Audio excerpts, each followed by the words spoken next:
Mic'd Up with Jake and Fulton on a Thursday. A very cold Thursday afternoon here in the capital city of Kansas. Hopefully everyone is doing well, as we will get into plenty of Chiefs, some Royals. We will discuss an interesting topic in the world of 2022. Fulton has no idea what topic we're going to get into. That's what makes it even more fun. As we will hear from Eric Bieniemy, David Lesky, Paul Myerberg. We will get to a lot more on this Thursday edition of Mic'd Up. Fulton, you do realize it's 29 degrees, and this is the day you don't wear a hoodie or some type of sweater jacket. I have a jacket at my desk that I wore outside. But normally, like, you wear like a hoodie like at all times. Yeah, normally. So there's. So I'm yeah, no. I'm a little stunned. I peek over, and you're just in a light t-shirt. Yeah. No, there's one. I just decided to wear a different jacket out of my apartment today, and it wasn't that bad. It's all right. It's good enough that I can be outside for the amount of time I have to be outside and be fine. The other part is we have fixed the boilers in the control room I'm in, and it is no longer cold. It is the exact opposite. So I'd be very, very hot if I was wearing my jacket. Like, in just my pants and my t-shirt I have, it's fantastic in here. There we go. But it is no longer a little inside baseball for the listeners. It's been an icebox in this control room for at least a month, if not longer. We have fixed that problem now, and so it is no longer an icebox in here. So I don't have a need to wear the jacket. That's actually the main reason I wore my hoodies all the time in here. Was it was cold in here. I mean, you were wearing stocking hats and beanies. Yeah, it was very cold in here. Well, glad it's no longer cold in here. Glad to know you're working out. Hit us up on our Big O Tires text line, 785-272-9429. Very simple, very easy. Let us know how you are feeling, 785-272-9429. You can check us out on YouTube. Very simple, very easy. Go to our YouTube page, and you can also watch it on our website, 580wibw.com. Click on it. It's very easy. We are trying to make it easier for everyone. That is our main goal here on Mic'd Up. We are going to start things first, though, with a question, and don't give me an explanation. I want this is yes or no. This is you have to choose from A or B. You're going to put me in the binary. Yes. This time, because we are a show that likes nuance. Yeah. We are a show that tries to take everything together, and you can say this, you can bring into that. Ooh, what about that topic? Oh, hey, this also makes a big deal in it. I don't want that right now. Okay. The answer's both, but I want to know which one's 51, which one's 49. Okay. All right. The defense and Big O Tires text line. You need to voice your opinion here, because I want to get a few different people's opinion on this. All right. The defense. Is the defense bad, or are they just young? Okay. And when I say that, that's kind of the overarching thing. And so this is what I want to ask you. All right. The defense is bad because of, one, they don't have good players, or two, they're young. So is it just bad players? Not bad guys. I don't know them enough to call them a bad guy. Are they young, and that's the reason they're bad, or they're just bad players? What's the answer? Oh, I mean, the real answer is both. The real answer is it's a little bit of both. I think I'd have to lean with the 51 more than the 49. I think I'd have to say it's the youth, because a lot of the guys that they have playing, I think will get better with time.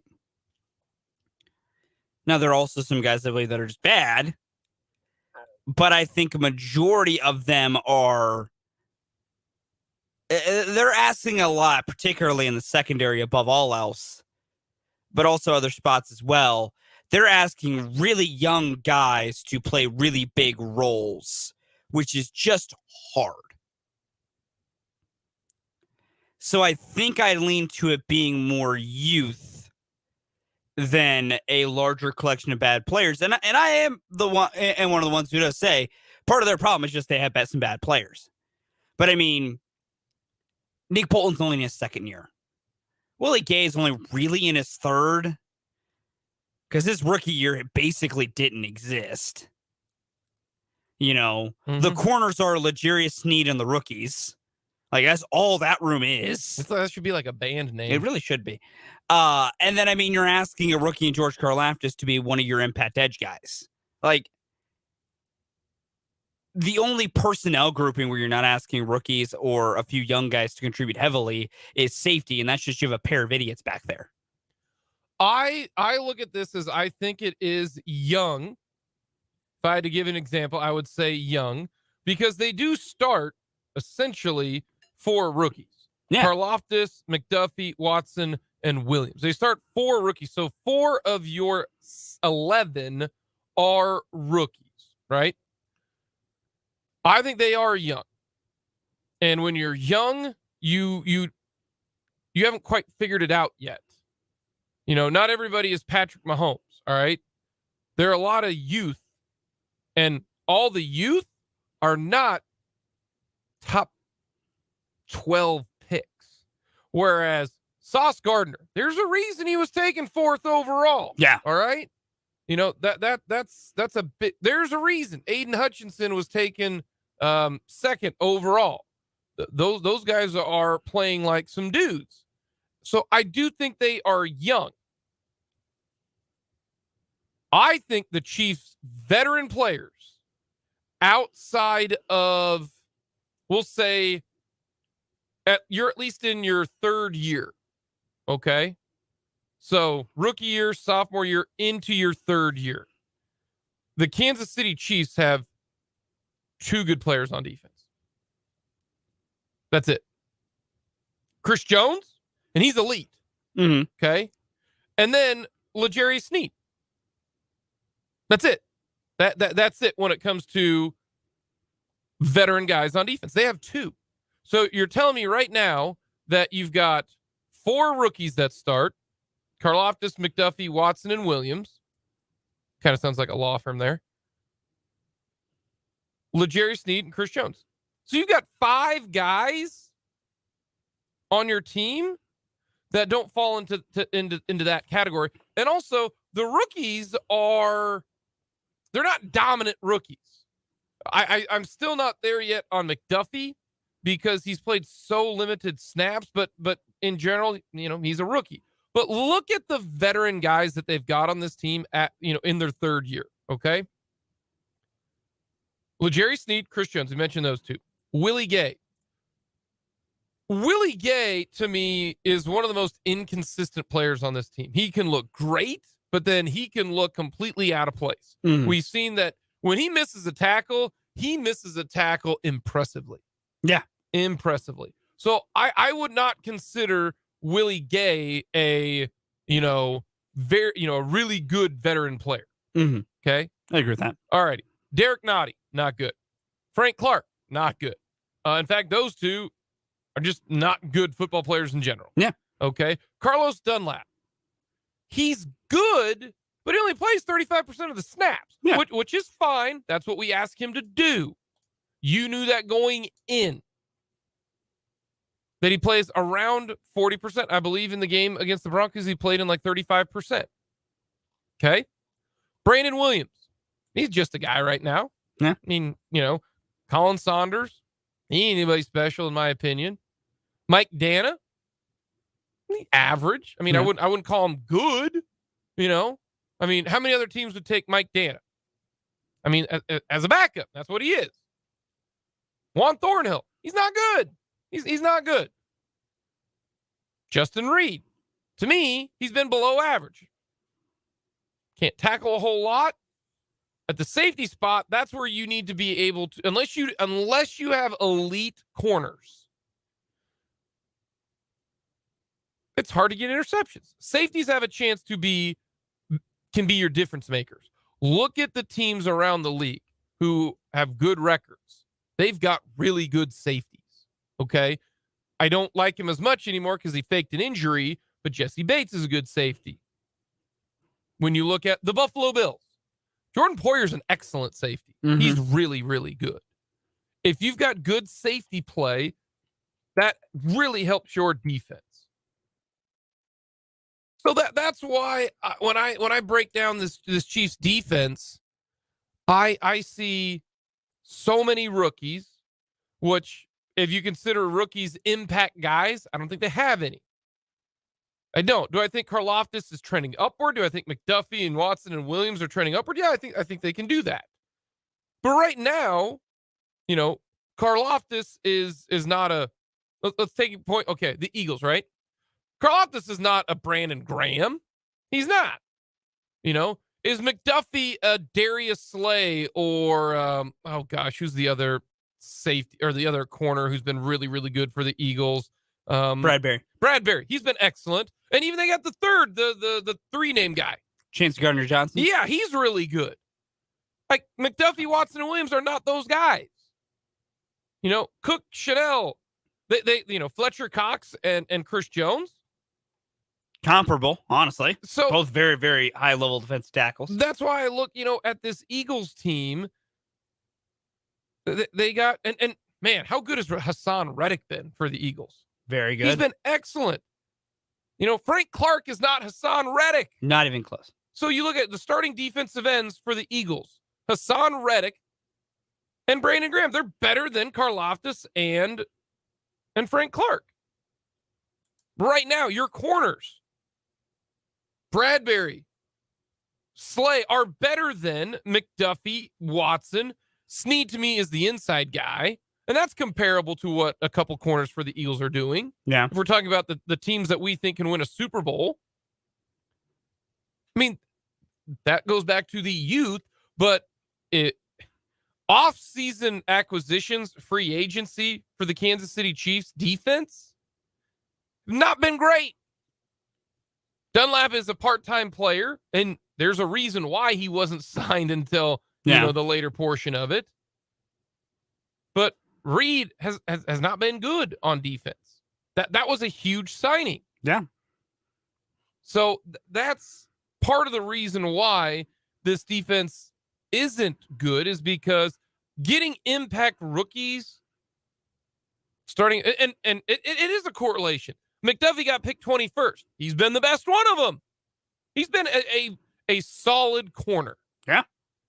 But he's not Xavier Howard. He's not, Tre'Davious White, or he's not a Darius Slay, or he's not a Jalen Ramsey. He's not there because of youth. Or Sauce Gardner got picked 4th. Man, if you're picked 4th as a corner, you're elite. Yeah, and he has been. He has been. So that's what I think about this is the veteran free agents that they've signed, or the drafted guys like the Derek Notties of the world and the Colin Saunders of the world. They're not impact guys. And that's what you get. And that's what kind of they're playing like. You're playing with youth and below average to just guys who have been in the NFL. Like Saunders and Nott. I mean, Nottie was a 2nd-round pick. Yeah, he was. So I Dana has not, and he's a 5th-round pick, so it's not you should expect a ton from Dana. But your free agents, I mean, they went out and they got 2 free agents for this defense. That's it. Carlos Dunlap, part-time player, and then Justin Reed. Hard to really improve a defense when you only bring in 2 guys. I don't count Brandon Williams here at the end of the year, those type of things. So next year at this time, I hope they bring in somebody else, because look at it for next year. I expect Karlaftis to be better. Yeah. I expect McDuffie to be better. You still will have Chris Jones, because my goodness, you can't get rid of him. No, you need to extend him to alleviate cap things. L'Jarius Sneed, I expect him to be better. Nick Bolton, Nick Bolton is who he is. He is going to be a tackling machine who doesn't play the pass coverage great. If he does, then we're talking he's going to be in the upper category. Yeah, you know, in the upper echelon of players. With the Fred Warners of the world, where right now he's a great tackler, great run defender. Yes, he cannot exactly. play the pass. He just can't. But I hope you go out and get a pass rusher to replace Frank Clark. So now you got second-year George Karlaftis and an impact defensive end. I hope they either draft a safety high to replace Juan Thornhill. See, I don't know if Brian Cook's that guy right now. I will say this on the safety front real quick, because I think that's a good spot to begin the slow process of looking at changes to make next year. The safety market next year for free agents is good. There's a lot of good ones available for good price. The Chiefs' number one free agent acquisition next year should be a safety, given the market. Well, I think pass rush. Well, the market's different though. Gotcha. Okay. Like given the players available. Yeah, like edge, yes, they probably need it a little more. That market isn't as great. The safety market, the guys that are available are a bunch of good ones. Like there is no shortage of, if you're willing to spend a little bit of cash, which the Chiefs will have it. They will have a lot of cap space. You are willing to spend the money, you can get a high-level safety. And then you hope Justin Reed plays better on his contract next year. Well, let's go to the Big O Tires text line. Justin Reed deal is looking disappointing. It looked like he was the guy they wanted and just played out on the field. He's just been a disappointment. That is the right way to label what's been Justin Reed this year. He's been a disappointment. What's the average learning curve of a defensive player in the NFL? That's coming from the 785. I think it varies by position. It depends. It very much varies on position, because like Karlaftis as an edge, you expect to take a decent leap going into year 2. But corners, sometimes they figured out year 1 if they're a high level guy. But late year corners, it's sometimes hard to learn some of those things. What about Nick Bolton? Nick Bolton, if everybody stays put, the Chiefs then, to me, could have 1 elite and then 2 very good players.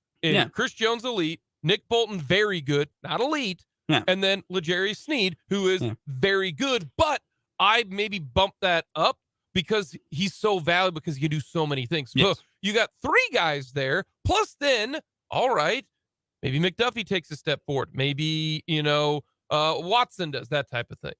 And then finally, from the Big O Tires text line, Jake, who do you have winning the World Cup? I have France. I think the French are going to win back-to-back World Cups. And the main reason I have France is because I put a few bucks down on France to win the World Cup. Jake has a financial incentive to pick the French. I really do. I got him a great value, plus 700. That is great value. And so I hope France wins it. I think it's going to be great. That'll be a good match on Sunday. I think it's going to be good. Coming up next, give you a little injury update here for the Chiefs.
Some good stuff. The Chiefs say that all 53 members of the roster will practice again on Thursday. Tony, the wide receiver, was limited yesterday. Also, McCole Hardman is on the 20-day watch.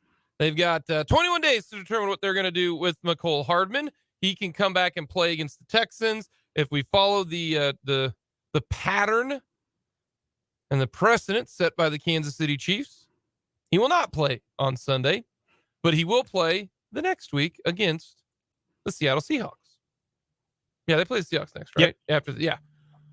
So I think that's what's going to end up happening. I think they're going to give him a week, and then they'll put him back on the active 53, and he'll play against the Seahawks. I don't think he's going to play in this game. I think they'll want to have him get a week to go. Now, if this were the Seahawks, he might, but I know the Dallas Cowboys took the Texans for granted.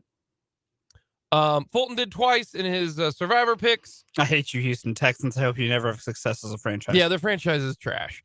I hate them so much. But that's great news. Great news to get Hardman and Tony back. So what other wide receiver is going to get hurt?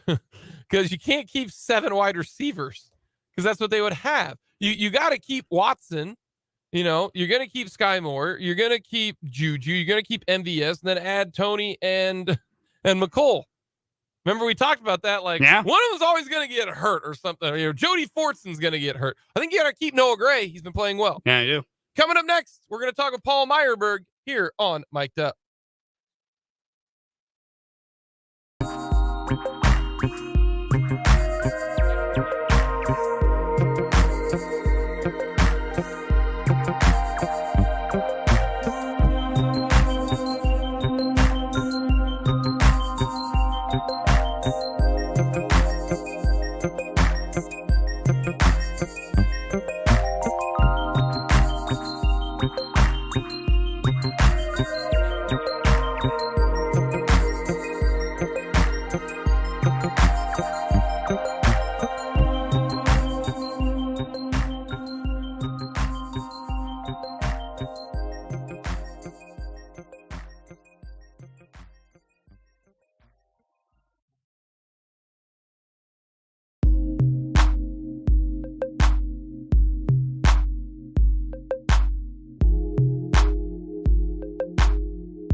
best segment of the week as we break down all things college football for our Big 12 breakdown. Brought to you by the 23rd Street Brewery in Lawrence. It might not be football, but it's the game that people are interested in.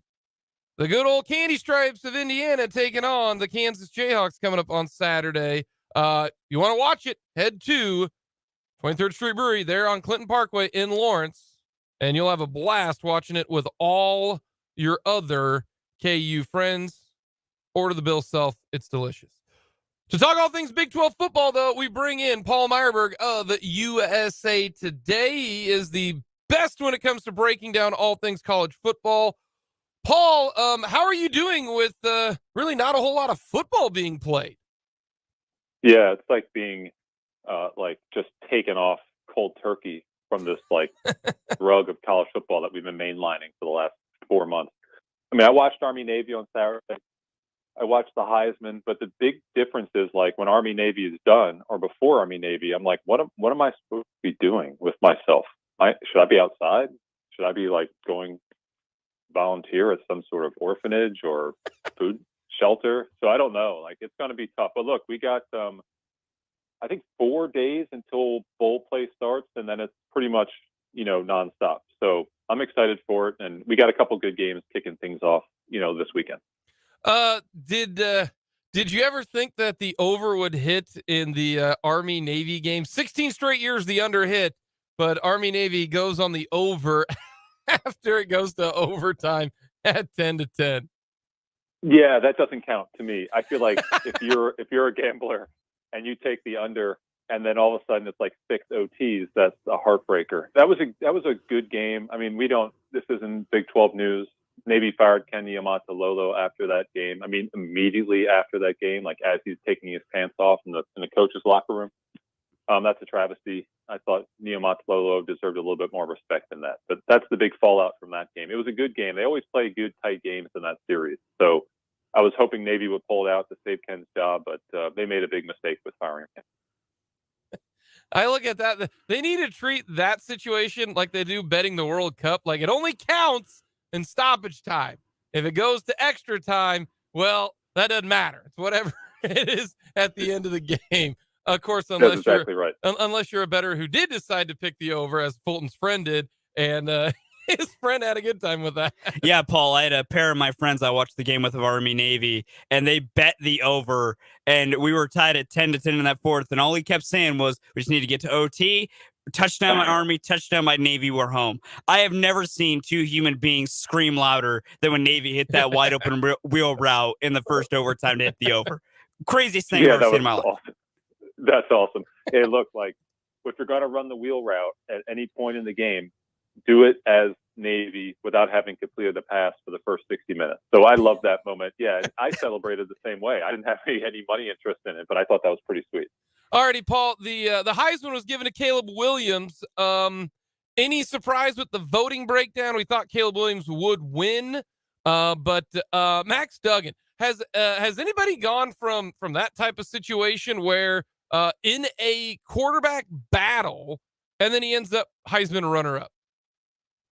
Yeah, there hasn't really been a story like that. Certainly, if he had won the Heisman, it would have been the first guy who had started the year as the backup to win the Heisman. So really an amazing season. And to be quite fair, to finish as close as he did to Williams did not seem possible before the Big 12 championship game. So that's a credit to voters who waited it out, and obviously a credit to Duggan. The only surprise to me, I guess, is that Stetson Bennett finished fourth, or rather Stetson Bennett finished fourth close enough to get to the ceremony. I think that's a good recognition for his career as a walk-on. So if you really look at this thing, Caleb Williams, not too surprising that he won. C.J. Stroud, not surprising that he was there as a two-time finalist, but Duggan to finish second and Bennett in fourth, even Hendon Hooker in fifth. I mean, it's a pretty varied class of Heisman contenders. To be quite fair, I thought Bryce Young deserved to be third or fourth on that list. I thought he made the most of a really bad situation with a bunch of not helpful skill talent and a really underachieving offensive line. But yeah, I can't really argue with Williams and Duggan. Those were the two dudes beginning late November, and I'm glad to see that voters at least got those first two guys right. We're talking with Paul Myerberg, our college football insider, in our Big 12 breakdown brought to you by the 23rd Street Brewery in Lawrence. And Let's go to what is happening right now, Paul, and that is the transfer portal. I look at the transfer portal as a good thing because they are 18 to 22 years old. I don't know if you know, but you need to be able to make some decisions at 18 to 22, and you got to live with the consequences. I like it because it gives players like Bo Nix. Like, he's the perfect example of the transfer portal. Bo Nix, for those of you who don't know, quarterback at Auburn, just wasn't working out. Bad fit. There's a lot of problems going on at Auburn, to be honest with you. Then he goes up to Oregon and has just absolutely crushed it. I think if he doesn't get hurt, they probably end up playing in the Pac-12 championship game, but he got hurt. But that's what I love about the transfer portal. It really does. Adrian Martinez, another great example of that. So how do you view this transfer portal and the fact that, I mean, it's almost going to be double the amount of people going into the transfer portal from this year to last year? Yeah, we thought last year was off the rails, you know, with 1,000 or 1,100 or 1,200 kids in the portal. I think you had 1,000 kids in the portal within a week of it opening, if not even closer than that. So it's just a new landscape. And I think now if you hear complaints or arguments or debate about it, it's coming from the coaches side of it and the administrative side, the program side of it. And they're looking at this situation as something that's not really sustainable, to have to always refresh and flip your roster over and over again. I commiserate with those guys. Recruiting is 24/7. It's now 24/7, 365, and you've got to be recruiting your own players that you've already recruited on campus to keep them. It's a pain in the butt. But like you said, the benefit is for the players, and the benefit in that regard is just, you know, it's hard to even contemplate, because a guy like, for example, you mentioned Bo Nix, Caleb Williams, a great example this year is DJ Uiagalelei from Clemson. I mean, DJ had a rough year in 2021, had a great start to this season, but kind of lost his grip on the job heading into the ACC championship game. And he's got a chance right here to do what Bo Nix did. Go back west, go to UCLA, play for Chip Kelly, you know, just be an absolute hammer on their running game, work on your mechanics, and have a great final season as a college player. So I think the transfer portal is a great thing for players. We want to make things easier on players. We don't want to get them locked into 4 years of sitting in a backup role. So DJ Uiagalelei, Hudson Card from Texas, another guy who's going to restart his career. So the portal is going to be fast and furious for the next 20 or 15 days, or maybe into mid-January. But I can't argue against it. I think it's good for the game, actually, because it does spread the wealth more than you've seen in the past.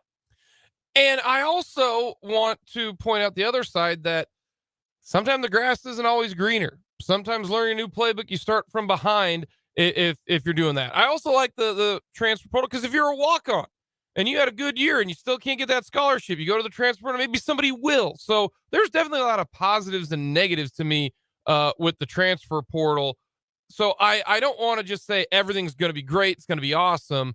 But there are some times where people don't find a home. And that's something that, hey, you were banking on that you were going to try to find a home, and you didn't. Yeah, and I think that's the catch that a lot of players caught on to last year and will again this year. You could be a 5-star recruit in the class of 2020. You could have 3 years of eligibility left and have no tape to show guys, and just be going off your recruiting rankings coming out of Florida or Ole Miss, where you didn't see the field. And you may think, well, I was a big-time recruit. Somebody's going to want me in the Power 5. And then you find 2 weeks later that your interest is from the MAC or from Conference USA. And all of a sudden you got to recalibrate your options, or even worse, you find out that your options aren't there and you want to go back to your home school, and they say, hey, we've moved on. So it's the same kind of situation that a lot of underclassmen feel when they declare for the draft. And college fixed that by saying you can come back at a certain point. And they're not going to do that with individual players to reserve a scholarship if they want to enter the portal. But I do hope that, you know, going forward, that every player does their homework. We have to be wary of tampering. I know there are a couple Big Ten schools that are really almost blatant about them tampering with current players at other schools. So there are definitely loopholes that need to be addressed. But in the big picture, these kids have been betting on themselves for a long time. So I don't fault them for getting in the portal and banking on their talent. By and large, the wide majority do find a home. It's just not always the home they expected. Alrighty, staying with the transfer portal. K-State doesn't have any notable transfers this year. KU, same way. Maybe the biggest transfer, you mentioned Hudson Card, but Spencer Sanders. He spent 3 years at Oklahoma State and honestly had a very good career. He has. But it's just Spencer Sanders and I think Oklahoma State have just never, connected and jived, it seemed like. So he's in the transfer portal. Where's a guy like Spencer Sanders who's got I don't want to say a crazy high ceiling, but he also has a pretty low floor. How do you look at that? Yeah, and I think you nailed that second part. Spencer Sanders, to me, is not a quarterback that, for example, Ohio State, I believe, is going to identify and say, he can be better than Kyle McCord, who as of right now is the favorite to replace C.J. Stroud. And, we want to give him the job, or at least entice him by saying he's going to be the guy. I don't think that a big-time school like that is going to look at Spencer Sanders and make that determination. But like you said, any Power 5 school that just needs a starting quarterback who's experienced, who's dual threat, who has shown an ability to get hot for weeks or even months at a time, I mean, he's going to have a tremendous amount of interest. And I think the important thing to think about is he can be really picky, because I don't think that Ohio State or Alabama wants him, but, Purdue, for example, or Nebraska or Michigan State. These are mid-tier or second-tier Power 5 schools who want to compete for 8 wins or compete maybe for the conference championship game appearance. Spencer Sanders fits the bill in that regard. So I think he will have options, but, one of the negatives for his career, there's a lot of tape on him. And I think a lot of schools are going to watch that tape, see a lack of development, and be wary. So Adrian Martinez was a little bit similar, but also different because he was in such a crappy situation that a lot of schools thought that they could fix him. I don't think Spencer Sanders can necessarily be fixed, but he can step into a starting job at a Power 5 school, deliver 20 touchdowns, complete 62% of his passes, avoid turnovers, and be a good fit. He's a 1-year rental, and I think he'll find a pretty good home. Anybody else looking at it, Hudson Card lost the job to Ewers, and technically he'll be probably third in line because it'll be Arch Manning and Ewers duking it out next year. I haven't seen any other monster names in the transfer portal from the Big 12. Yeah, not really. I will say that there are interesting QBs that maybe could get interested in a Big 12 school. And I think you want to look at Grayson McCall coming out of Coastal Carolina. Very heavy odds that he's at Auburn in the next couple of weeks. Very heavy odds. But I do think a lot of teams are going to kick the tires on him.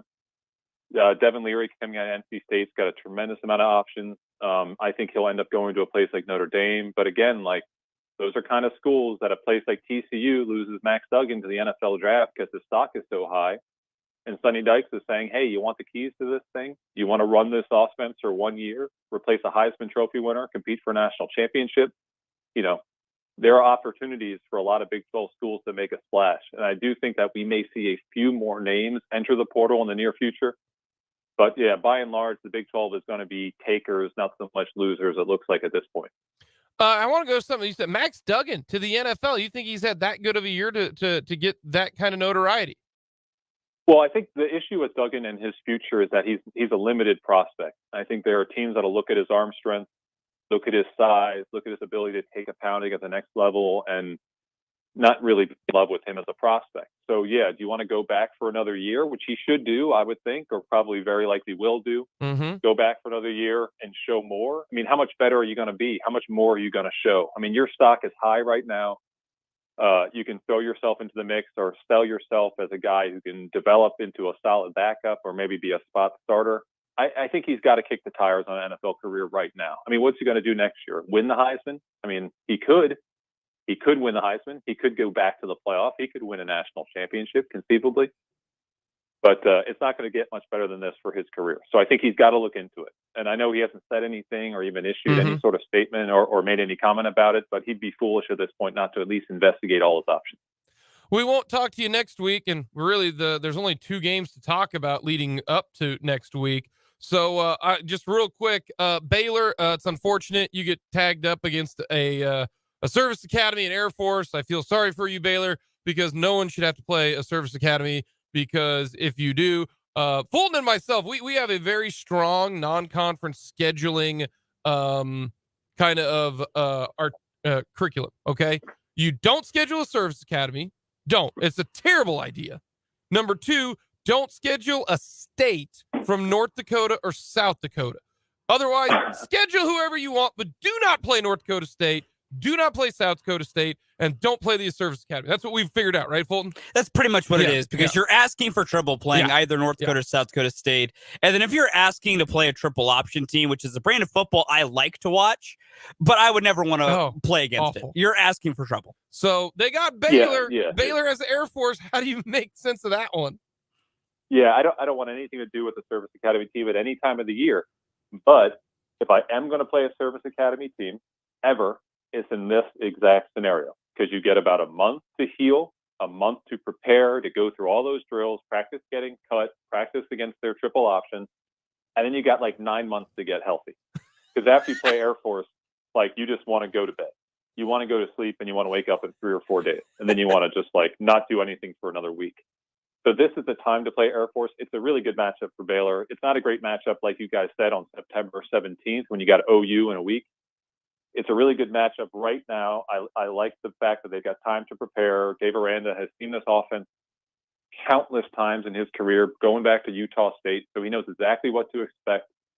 So it's a good matchup for Baylor. It's a good time of year to do it.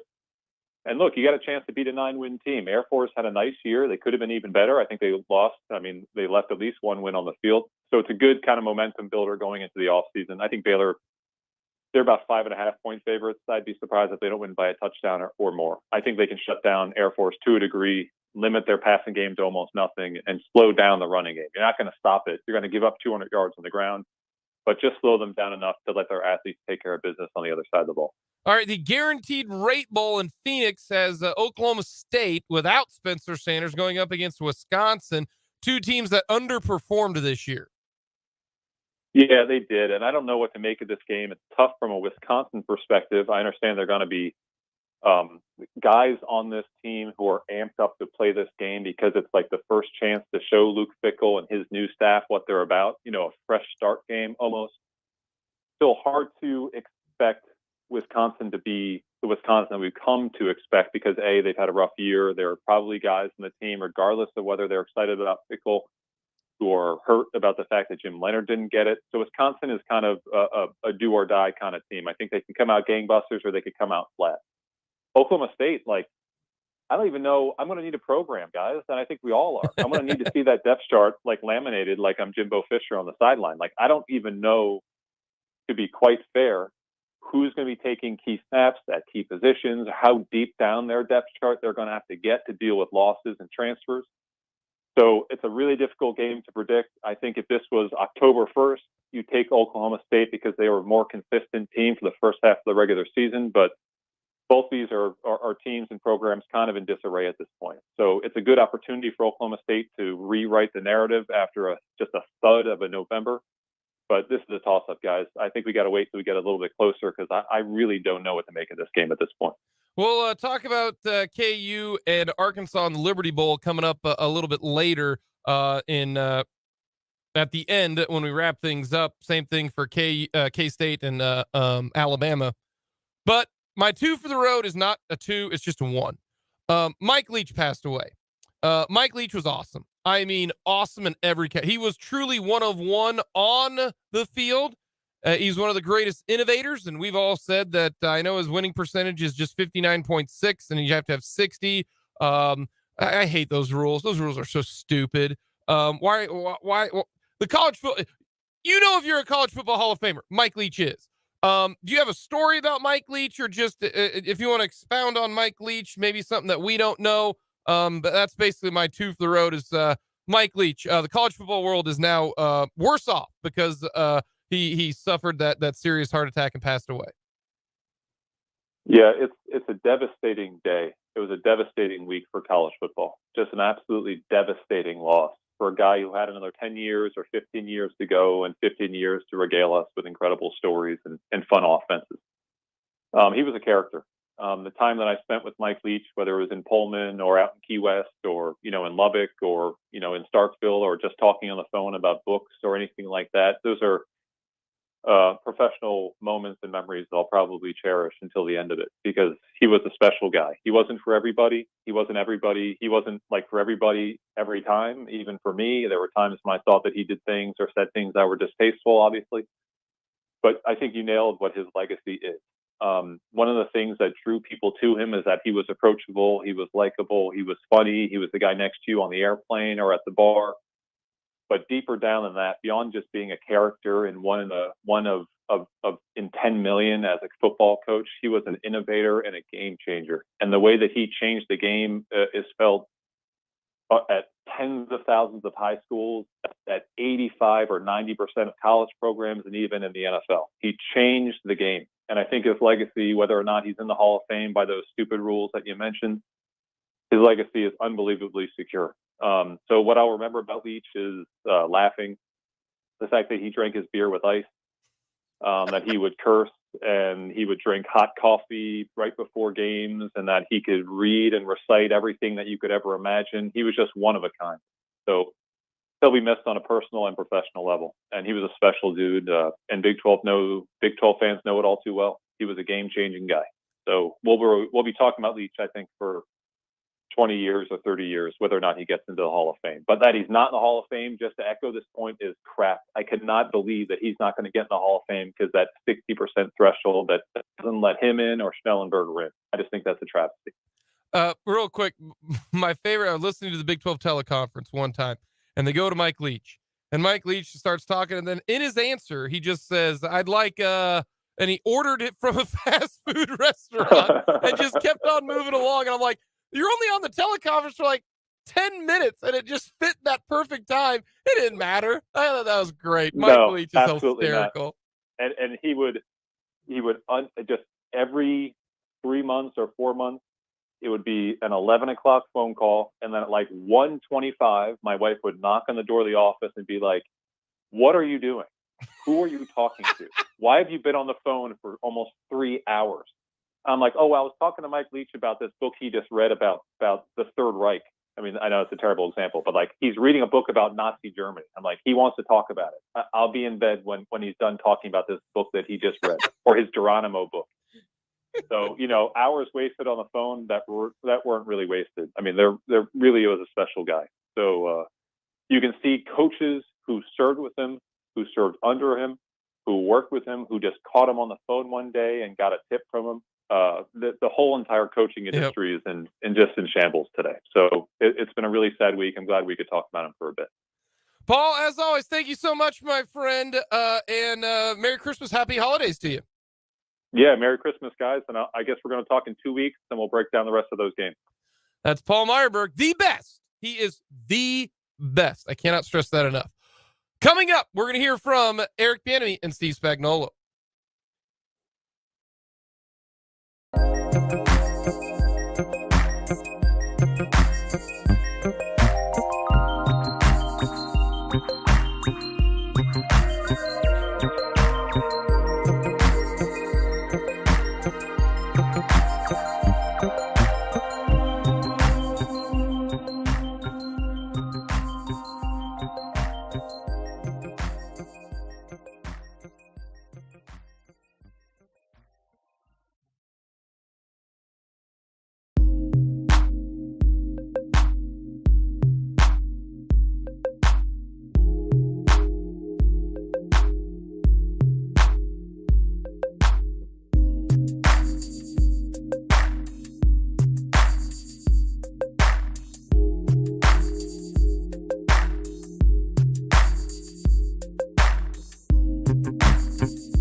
Hour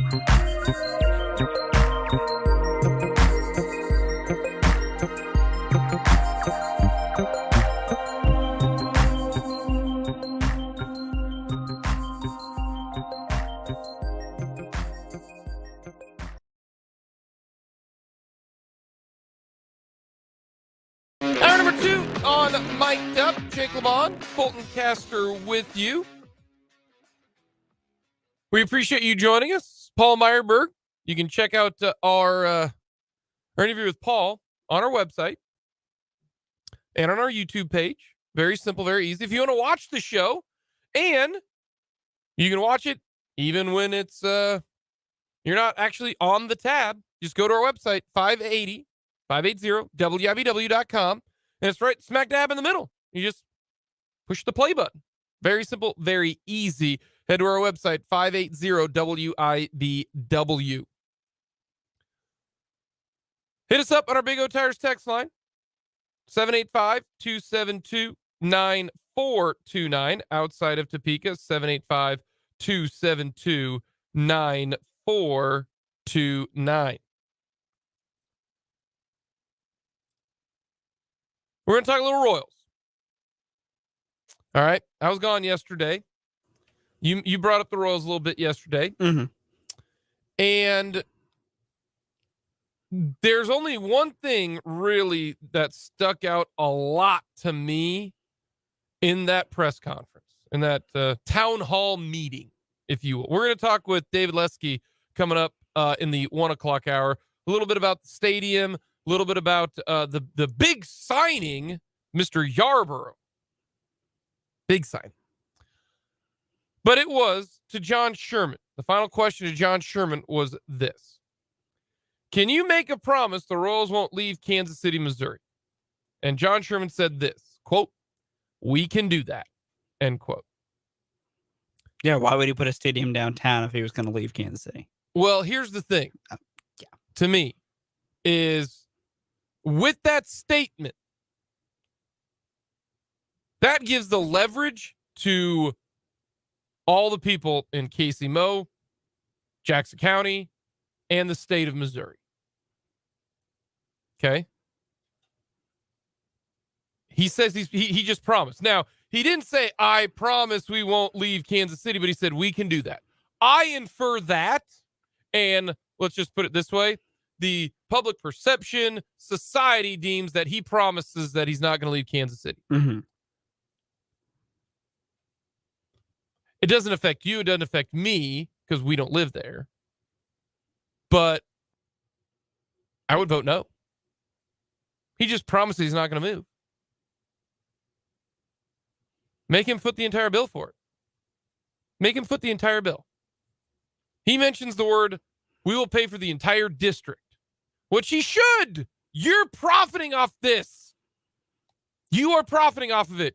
No one should have to pay a single cent for that district because that is all investor money.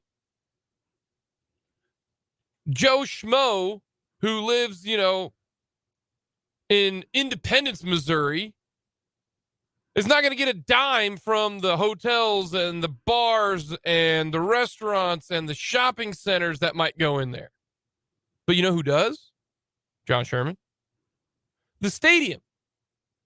The only reason people vote for the stadium is so that you don't leave, right? I mean, that's the only reason. Yeah. Why else would you vote? Yes. Yeah, I'll help you, Mr. Billionaire, help pay for that stadium. We don't know we don't know how much. We don't know how much. We will know how much before the vote goes because the Royals got to get all their stuff together before a vote even takes place. I would not, whoever's in charge of the ballot and all that kind of stuff, the city of Missouri or however it goes, they should not put it on the ballot until we know, 1, where the location is, 2, how much are taxpayers paying, and I want details. But if I'm a resident of Kansas City, Missouri in that area, I vote no. You want to know why? John Sherman just said he's not leaving. So, yeah, okay, he's not leaving. Why should you help him out? You're like, all right, he's not leaving. Okay, pay the entire thing then. There's really one city that a Major League Baseball team could leave and go to. and that's Nashville. Yeah. That's Nashville. I don't think Charlotte's the answer. I don't think Portland's the answer. It might be Vegas because it sounds like the A's maybe are staying. I don't know. They're going to go to Vegas. But the A's will end up in Vegas. John Sherman doesn't want to be public enemy number one. He doesn't. A guy who cares enough about his team to not furlough anybody, not take any pay cuts, you know what I mean, during a COVID year. That guy, that's a guy who cares. He doesn't want everybody, and then because that's the threat. The only threat is that the Royals are going to leave. If John Sherman's like, all right, I'm not getting the however many tax dollars, I'm going to move the team. He then becomes the worst person maybe in Kansas City history. Do you agree with that? It gets up there. I can't think of anybody worse. Yeah. I mean, Lynn Elliott missed a bunch of big field goals, but that's not the same. Being the guy that had that had your team leave the city is going to make you public enemy. But also public enemy number one because he promised to stay there. And I don't think he wants that label. But it's in the details. We like to be a show that talks about the details and the minutia.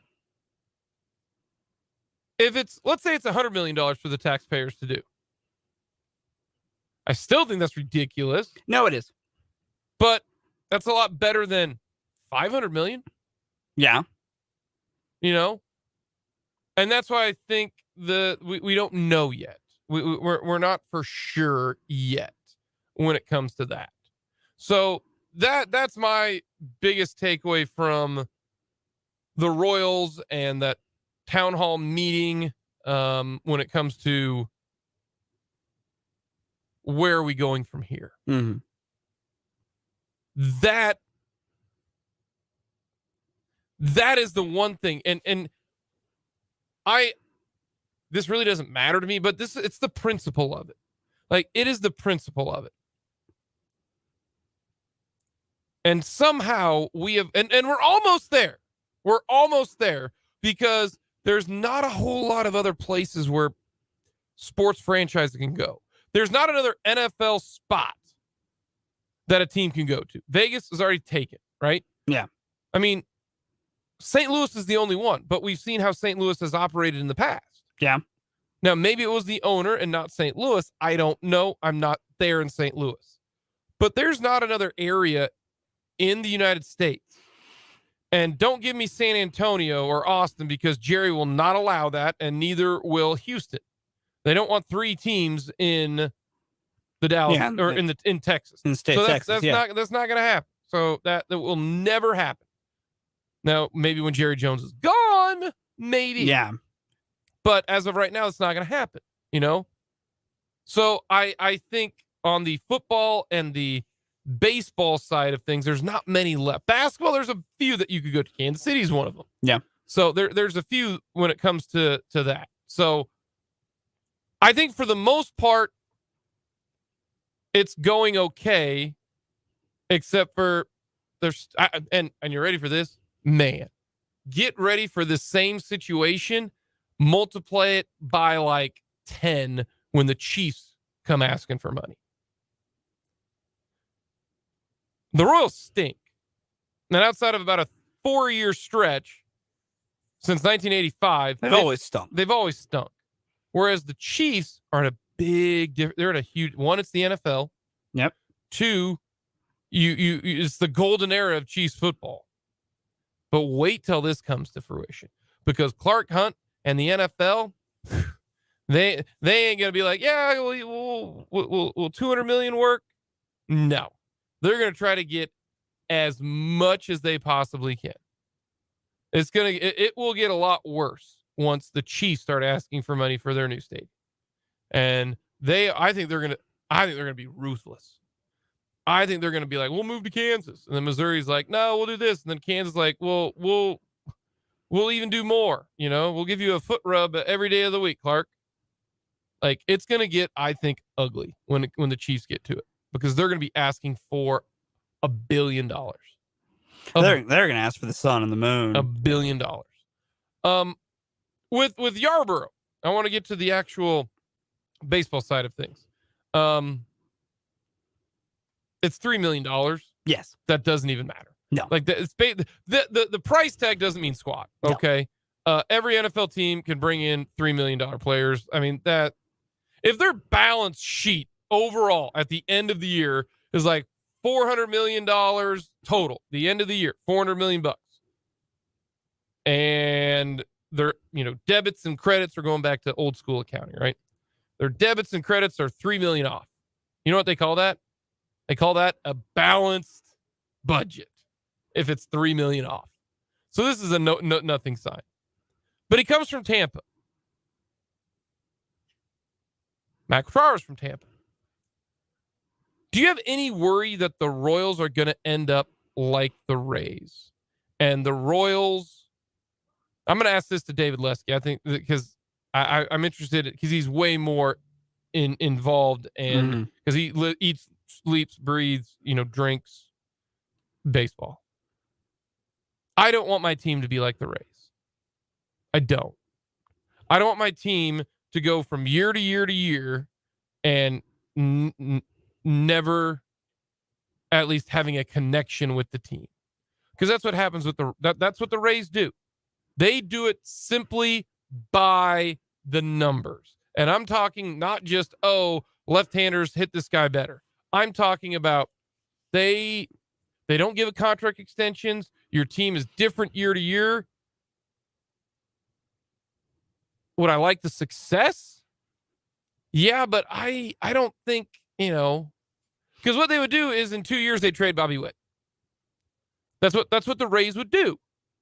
When Eric, they would have traded everybody in 2016. They would have traded Hosmer, Moustakas, all those guys but you win the World Series, and then 3 months later they're gone. I don't want my team to be like that. Do you think there is a chance? Because General Manager Dayton Moore was the softie. He cared about people. I'm not saying J.J. Piccolo doesn't, but Dayton Moore went above, beyond, overboard about that. John Sherman is now the owner. They got a new manager. I mean, Dayton Moore set the tone for that. I don't know if J.J. Piccolo is there, GM JJ. I don't know if he's as like that. But I don't want them to turn into the Rays. Because right now, what are they doing? They're turning into the Rays. They spent $3 million this offseason. Now, that could change. They could go out and sign a whole bunch of people. When I say a whole bunch of people, I mean a whole bunch of people worth like $5 million. But that's kind of like the Rays. Here's what I'll say. And I'm going to lead off with our thoughts on all this with a quote from great NBA basketball player Damian Lillard. Loyalty is just a word in the dictionary. Okay. And I'm not really against teams that operate in that function. Do I think the Royals will fully just become the Rays? Not 100%, but that is not the worst team in the world to emulate. And I know, because you bring up the idea of, well, if they were the Rays, they would have traded everybody in 2016. I would have been in full support of trading all those big name guys that got you the World Series before their contracts were up. Because I'm of a believer, if you are not going to re-sign somebody to where they keep bringing your team wins, you go do something to get return on your investment. Well, I get, and you know what? They went for it in 16 and 17. They tried, some things backfired, and I don't blame them for that any day of the week. But when you are a team that operates in different margins than other larger teams, you have to maximize any and all ways to acquire talent that you can control. The reason I bring that up is the Rays don't even try. Like they would have. There's a happy medium to this, but I will say the Rays are also changing. Remember, the Rays gave out a big old extension to Wander Franco. Like, Wander Franco got like a 10-year extension, barely playing any baseball. I look at that as now, he's will they not maybe getting- end up trading Wander Franco down the line in like 6 years? Maybe. no. I think that is Wander Franco might have taken that might have been a bad contract. Oh, 100% was. So to me, it's the Rays did what the Braves are doing to all their young players. And to me, you're betting on yourself in this situation if you're Wander Franco. If you're Wander Franco, you're locking up generational wealth and not wanting to take a gamble that you get hurt and cost yourself money. But his generational wealth might be $100 million less. I know. So trust me, I know. And it's that's what the Royals did with Salvador Perez, and it worked out. And because he was on one of the cheapest, friendliest extensions ever. The problem I have with the Rays, and they've done that one time in their entire career. Yeah, normally the Rays don't pay people, and they operate on a very small payroll to maximize their ability to win in different ways. And I get that rubs some people the wrong way. And I think there is a happy medium between being the Rays and being somebody else. But if the Royals are to try and, I guess, use the word emulate any team, emulate Tampa or Cleveland. Because I know we always talk about how teams can't afford to pay more than they say, and they can, but teams just aren't. Owners just aren't. And so taking away the reality that Sherman's never going to spend that money. So if he's not going to spend that money, then I want them to operate like an intelligent, low-revenue club. And the intelligent, low-revenue clubs are Tampa and Cleveland, who build their teams on elite, cheap pitching and defense. And then you just make lineups work. I think Cleveland is more the way to go because they have signed some of their guys, whereas Tampa has signed one guy. And they signed him to, I think it was only like $200 million too. Yeah. I mean, it was 10-2. Like, that's not. And the Royals should try and lock up some of their young guys to long-term extensions and buy out some arbitration and take some gambles. I agree with that. But Royals fans need to sober up to the reality that some of these young guys you really like, the smart move is when the moment you know you ain't re-signing them, trade them. Because you need to get something more than a draft pick out of these players. It is a sobering reality of sports, but you need to do it. And it's the only sport that has to because there's no salary cap. Yeah. That's the reason. That's the way baseball has to work when you're a small market team. Yeah. It sucks. It's awful. Do it. I would have been furious if they traded the guy. If they wanted to do that in 2016, then I could understand that. Once the Royals won the World Series and once you knew Hosmer wasn't going to re-sign, that man should have been on the first flight out to San Diego via trade and take 3 of their best prospects. Because then you've now lost the player you knew you were going to lose, but you have recouped your investment tenfold. If Bobby Jr. ain't going to re-sign in 6 years and you don't have him do an extension, you trade him. Well, yeah, that's what I would have done with Hosmer after 2016. Yes, correct. Yeah. After 2015, I don't trade him because I still think they could win. Yeah. And they got destroyed by injuries in 2016. Yes, you can't. I'm fine with them going for it in 2016. Yeah. 2017, that deadline should have been the most active ever. Yeah. Coming up next, our Everyone Loves the List. Very simple. Charlie Woods playing with his dad, Tiger, in the PNC father-son, father-daughter, all that kind of thing. So we're going to go with all-time sports father-sons. We'll get to that next.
duos. What do you got? Is Charlie and Tiger Woods one of them? Charlie and Tiger is not one for No, me not because yet. we've talked about Charlie and Tiger so much. Also, because Charlie hasn't really played golf. Because he's like 13. Yes, correct. Number 4 for me. This is out there for you race fans out there. The Earnhardts, Dale and Dale Jr. Oh, I never thought of that. Yeah, the one. Earnharts. That's a good one. That's really well known in the world of racing. Number 4 for me, Ken Griffey and Ken Griffey Jr. Gotta have the Griffs. Yep. Gotta have the Griffs. Number 3 for me, Prince and Cecil Fielder. Okay. Cecil pretty good. Prince, I think, better than his dad was, but Cecil's good in his own right. Okay. Number 3 for me, low key on this, but it is Bobby and Brett Hull. Oh, that's a good one. Both of them Hall of Famers. Bobby and Brett Hull. That's a very good one. Number 2 for me is the Griffs, Ken Sr. and Ken Jr. My top 2 were my no doubt top 2. Number 2, Bobby and Barry Bonds. Oh, yeah. Barry Bonds, arguably one of the greatest players to ever play the game. So, and Bobby Bonds, no slouch either. So, that's my number 2. Number 1 for me is the Bonds. It's Bobby and Barry, the greatest father-son duo to ever play a sport. My number 1, and it's not even close. What they've done on the field, what they do off the field, and just they're the first family of football. Yeah. Archie, Eli, and Peyton. I mean, they combined for 4 Super Bowls. I don't think Archie won a Super Bowl, but I don't think so. I mean, that's it's not only a duo, it's a trio. I mean, Eli and Peyton. That's my number 1. Coming up next, we're going to hear from Spags and EB.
We'll hear from David Lusky coming up to start the 2 o'clock hour. A little bit more Royals news. But the Kansas City Chiefs in action on Sunday, taking on the Houston Texans.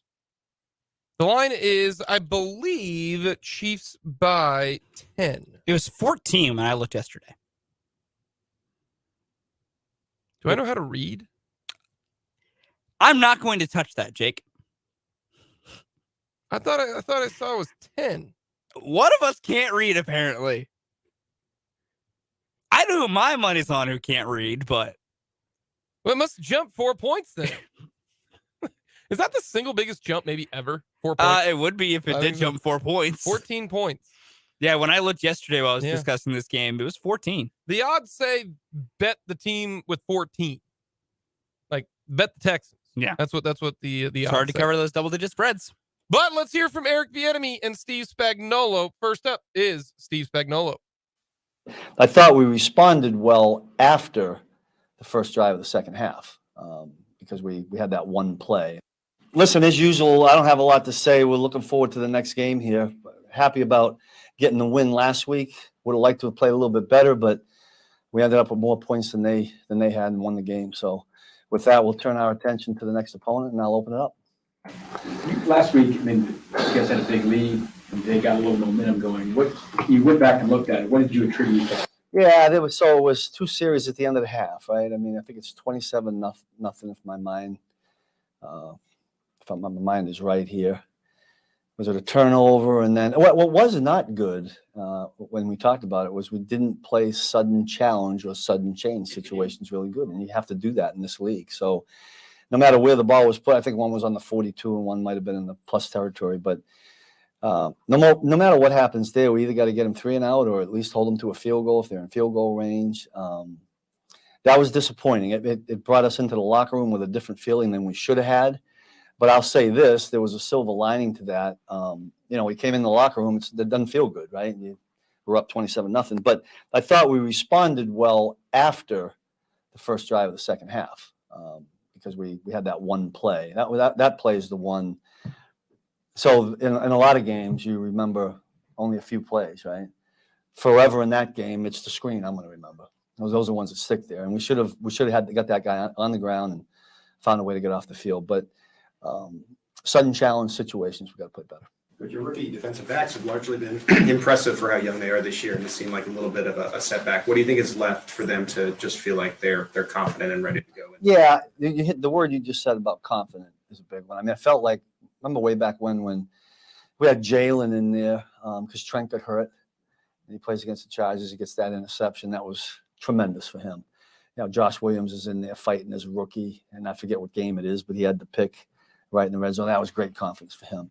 And then there's and as we get closer, and we talk about this all the time, as we get closer and closer to what we hope is a playoff run, et cetera, the game changes. It gets faster.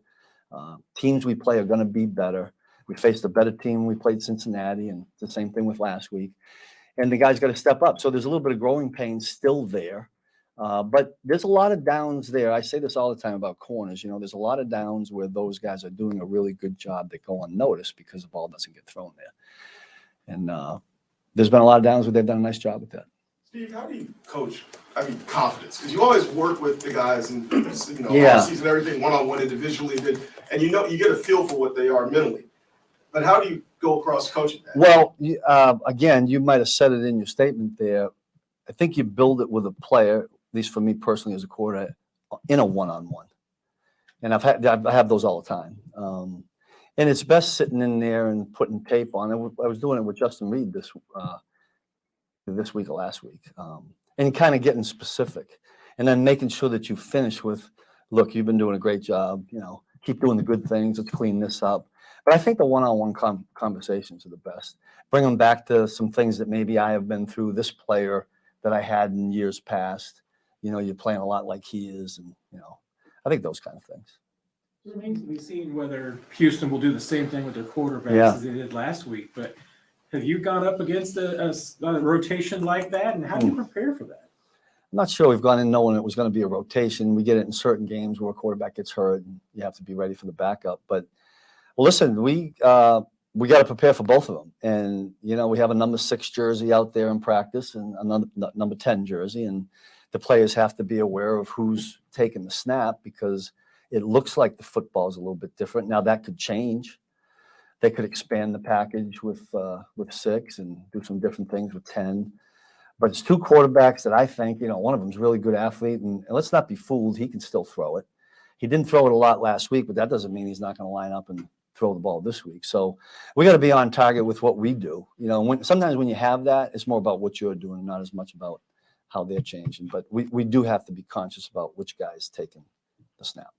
It seems like the tackling the last couple of weeks has not maybe been as good as it was earlier. Yeah. Anything you can put your finger on? No, but I tell you, I think what happens on that is when you get a play like that screen, then we all remember the little if we knock them out and we ended up giving up 3 points, nobody would be saying anything about tackles. But in this time of the year, it always needs to get better. Like you don't want your worst tackling games to be at the end of the year. You want those to be at the beginning of the year. There's not a lot you can do during the week. I tell you what we do, even in yesterday's practice where, we don't have helmets on, and I go back and show it to them the next day. I expect those guys, even without helmets, to when they approach the ball carrier, to get in a position like in their mind they were tackling. I think that's the best you can do. The other things that come up that I think you can still work on during practice is leverage the ball the proper way. If you got if we're in white, right, we're the team in white, and I got 2 white jerseys in there in my periph, and I got the ball carrier, make sure I finish on that side. Little things like that. But hopefully that'll get better. Steve, you talked about the second quarter. What did you say from your zone coverages? About what? The second quarter, Yeah. right? When you struggled, the zone coverages there and your guys. I don't remember what we were calling, to be quite honest with you. A couple throws went to the flat and got 10+ yards. So I just Yeah, one in specifically that you're talking about. We had it matched, and we came off of it. Should not have come off of it. Would have made it a little bit easier now. We might not have been able to throw it there. There's little things like that. And we've had a couple of check downs. Now, you go back 2 weeks ago on the check downs, a little bit of that was because of what was going downfield, all those threats. So, there was a conscious effort to say we're not going to give up the explosive pass plays, and sometimes that happens. And, maybe we needed to play a little bit differently. But the one specific one that you're talking about, now that I remember, is we kind of came off the coverage a little bit. We should have stayed on. You've done a great. Go ahead. First game for Brendan Williams. Just I tell you, your evaluation. Although I know it's just one game. Yeah, really impressed with. It's kind of like Baker Mayfield, right? I mean, Brendan was only here 3 days or whatever, and he did an admirable job. What he still can do as a D lineman is knock somebody back. He really helped us on the goal line. We had the 2 or 3 goal line snaps. I think they took a penalty and went back, and then we were out of goal line defense. But he helped us there, and I was real impressed with how he picked it up. True pro, veteran. Were you in Baltimore when he was there? Yeah, his rookie year. Yeah, they're always different as rookies than they are when they're vets. But You guys have done a really nice job with pressuring the quarterback this year, and a lot of that has been timely blitzes. Where do you sense the 4-man rushes at this stage, and do you feel like it needs to just be a little bit? Well, I did think through the course of the game, without doing all the plays, that we had 4-man rushes where we have in the last 2 weeks we have gotten the quarterback to move. What we haven't done, and what Joe and I and the guys are talking about, is we need to finish the quarterback when we get him moving around. That's where we need to get better. I think that the guys have gotten home in situations like you would want. I just think the finishing part of it is the next step for us. In the past, when you've gone up against mobile quarterbacks, you sometimes had to go to a former high school quarterback or something to mimic that. In the practice, you mean? Yeah. Yeah. And this year you got 2 guys in Shane and Chris. Chris is great. Yeah, Shane's great. How valuable has that been to have those 2 guys? It's a good point. Because when we play these zone read quarterbacks, and those 2 guys, they know what they're doing in that. I mean, we put the card up and they read it, but they'll look at it and know exactly what to do because they've done it, most of their careers before they got into the NFL. That's real helpful. I value that, both those guys, to be able to do that. Coach, a couple of years ago in the playoff game, I think it was Justin Reed that had the fake punt and Swanson made the tackle. Have you talked to him about that? No, I had forgotten all about that. I remember Dan making the play. Until you just said that, I had no idea it was Justin Reed. What is it about the Texans maybe that, kind of like the Titans, maybe it's just a matchup thing that gives, the Chiefs? Yeah, they're good. Listen, it's a good football team, well coached. They still have play. Listen, I've been on both ends of, the really good and guys are prideful in this league. They're going to play. Nobody's going to walk out there and lay down, and we don't expect that. I mean, I'm expecting a real tough battle here. We're going down there. They played Dallas really, really well, gained some confidence. They got 2 quarterbacks now. They scored some points, right? They almost win the game. And that's a scary team. So we better be ready. That is defense coordinator Steve Spagnuolo. How about Eric Bieniemy? Here's what EB had to say. Coach, only 1 touchdown in the second half last week, and that's kind of been a trend where y'all get up big in the first half. Some people say it's taking your foot off the pedal. Some say keep it on enough. What's the mentality when you have a big lead going in the second half? The mentality, it remains the same. The thing that we got to make sure that we're doing is keeping our guys focused and locked in. Our players got to make sure that we're not taking anything for granted. Just because we have a lead does not equate to a victory. We have to learn to strain to finish, and we need to learn to play every play as if it's by far the most important play. And we can do a much better job of that. Coach Mahomes had like a toss to Jerick McKinnon. He took off, and I think that's probably going to be something that everyone talks about for a while, that touchdown. When you went back and saw that, I talked with Jerick after the game, and he said that that's something that you guys have actually practiced during camp. How many times do you actually practice plays like that are just improvised? You know what? Things happen. I'll say this. It's amazing because sometimes these guys can amaze you in many different ways. And obviously the play it broke down, Pat decides to scramble and make something happen. And those guys were on the same page. We always work on plays when we can extend it and guys know exactly where to go and they understand exactly where they need to be. And Pat does a great job of keeping his eyes downfield, and he just locates receivers. And their job is to make sure that they're in the right place. But on top of that, if he's throwing it to you, make the play, make it happen. And so that was just by chance, one of those things that just happened. And we see that type of stuff, unfortunately, every day. It's not anything that we take for granted, but it's just something that you find to be amazing once it happens on game day. You've got kind of a 1-2 thing going on now at running back. You feel like that gives opposing defenses maybe more difficulty than if you were to use one guy mainly? And if so, what might that be? It's always good to have a number of guys that can run it, but on top of that, they just give you different looks. Each guy presents something different. And obviously, Pacheco is more of a physical type runner. Jarek is more of a jack of all trades. And those guys are doing a hell of a job. And obviously, you always want to throw them something that they're not expecting. And so I think those guys have done a heck of a job. Greg Lewis is doing a great job. So whoever's number is called, they know that, hey, they need to perform. And they understand exactly what their job is, but they also understand when they're in there, they have to make the very most of that opportunity. It's rare Patrick will throw multiple picks in a game. When he does have those games, what do you see from him the next week as he tries to sharpen and correct those things? You know what? It's not anything different that I'm seeing. It's making sure that he's focused and locked in and not talking himself off the edge.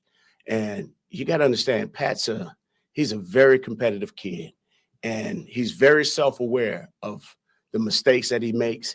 He's very self-aware of anything that's taking place on the field, especially in those critical moments. So when something like that happens, the only thing that you can do is, hey, man, listen, it's time to move on, okay? We can't keep killing ourselves over the mistake that we made. But just like yesterday in practice, he kept talking about a scenario that came up and how he threw it, and he knew exactly what they were doing, and he's kicking himself in the face. I said, Pat, okay, today is Wednesday. Today we play the Houston Texans. Do not worry about that, okay? The only thing that we need to make sure is that we're not putting our team in a very vulnerable state, okay? Because when something like that happens, it tends to take the wind out of everybody. So let's make sure that we're controlling the controllables. And the only thing that we can control is what we do today. Eric, this is a big picture question. You guys had a lot of success running the ball under center down the stretch, ending the game that way. Just what are the benefits to under center running for you guys? I think some of the benefits I know the running backs will tell you, it gives them more of an opportunity to run downhill, gives them more of a running start. Ideally, it allows the O-line to come off and present different angles and run blocking schemes. But our gun run production has been pretty good as well. Now, that particular run I thought Pacheco made, obviously it was well blocked. But the thing that stood out about it, it was the 2 or 3 missed tackles that those guys end up having because of his physical nature of attacking those guys in the back end. So I think every runner would love to line up in the home alignment 7, 8 yards deep. I know myself, I used to do that. Now I look like a big old ball back there. But those guys are doing a heck of a job when presented that opportunity to do so. You've got Kadarius Toney and Nicole Hardman trying to work their way back. How have they looked in practice to you? You know what, Dave? I'll say this. Our training room has done a great job of getting those guys ready, to participate with practice, but we'll just see how it goes. And, the thing that, our training room does, they do a great job. So we're just going to go from there and see exactly what takes place. With Isaiah, he gets pretty excited. He was obviously excited. That was a game ender, so it was just kneel down after that. But how have you had to manage his kind of excitability to make sure he's doing, the right things on the field? You know what? That's a part of him. So he's going to play excited regardless. So after every time he touches the ball, he has this juice and this energy. And I told you before, I want that same juice after every play call. Like, yeah, I just called that play. You know what I mean? So, but he's enjoying it. And you do not want to take that from him because that's a part of who he is. He loves that. It re-energizes him for the next play. But that's something that Pacheco has within him, and we're just going to ride with it. Last one, everyone. Thanks, everybody. All right. We're going to ride with it. That's right. OC, Eric Bieniemy. Coming up next, we'll finish off the hour with laughable stuff from the Cal Bears. We'll get to that here on Mic'd Up.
From the Cal and the UCLA, more so the UCLA board of directors, but it's the California school system, that involves it's like KU and K-State have the same board. The board of regents, essentially. Yeah, for the California school system. Did you see this from the UCLA board of regents approved moving to the Big Ten, but under a few conditions? We need to do better for the kids if they're going to be traveling this much, that type of stuff. But how about this? UCLA will have to increase its expected investment in student-athlete resources and might have to provide a subsidy to the University of California in the range of $2 to $10 million once the Pac-12 deal is secured, depending upon the amount of the deal. The Bears of California apparently so poor and don't know how to run their organization that UCLA is going to have to pay them to join the Big Ten. How pathetic is that from California? Hide your money, folks. There's poor people around. That's the embodiment of this meme. Right? Is what's happening right now. Hide your money, folks. There's poor people around. Berkeley took a really big hit by UCLA leaving. They suffered quite a bit. We don't know how much, but we felt it was important that we somehow make Berkeley maybe not whole, but at least help them in that situation. You know what that sounds like? That sounds like a you problem, Cal. It sounds like a you problem, Cal Berkeley. Why UCLA got to worry about that? That's ridiculous. Cal Berkeley. That would be like if KU left to go somewhere else. I'd be like, hey, yo, you got to help out K-State. I'd be like, no, they don't. No, they don't. They have nothing affiliated with them. Why do I got to help pay for them? K-State joins the SEC. Sucks for you, KU. I mean, I don't want them to split up. I'm just pointing out. Isn't that hilarious? That is comical. Coming up, start the 2 o'clock hour. We'll talk with Dave Lusky and get to a very important question.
The final hour of Mic'd Up. Thank you so much for joining us on this cold Thursday afternoon here in the capital city. It's all right. Chilly one out there. So hopefully you stay warm. Hopefully you stay warm.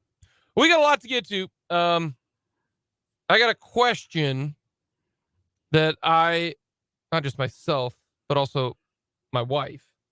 We're in a situation right now. Oh no. And it's not a bad one. Okay. It's more of a to each their own question, but it's kind of a society question. Okay. Because sometimes, what you think is not a huge deal in society is a big deal.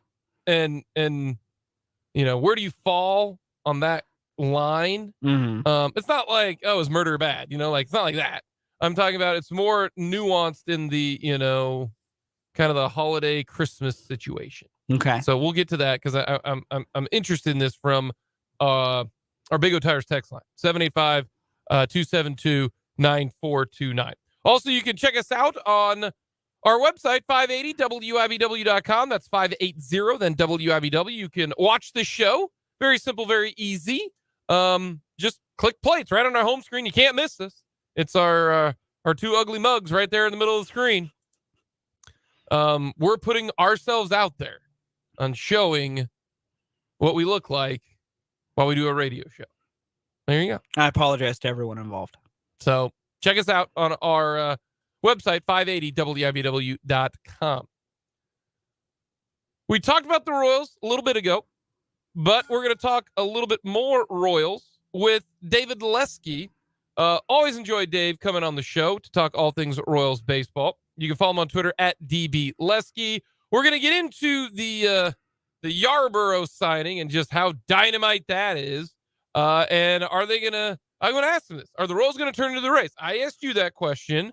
And I'll see what Dave has to say. But I want to first, Dave, you do a fantastic job covering all things Royals baseball at Inside the Crown. So check his newsletter out. Very simple, very easy. Just Google Inside the Crown. David Lesky works out easily. But the first question I got for it, the town hall, the open forum, what did you think just about it in general? Yeah, I thought it was interesting. I guess the big thing for me, kudos to them for getting in front of people. I don't want to give them too much credit because it's like the easiest thing they could have done, but I don't know that a lot of owners have done that in the past. Maybe I'm wrong. Maybe I just don't follow, what the Braves did when they moved to Cobb County or what the Rangers did when they built their third stadium in 7 minutes. But again, it's low hanging fruit, but they did it. They got in front of people. They took questions. They laid out a vague plan. I think they mentioned 14 different sites. So, who knows if they really have 14 different sites or if they're really down to 2 or 1 or whatever that might be. But good on them, I think, for actually standing up to answer the questions.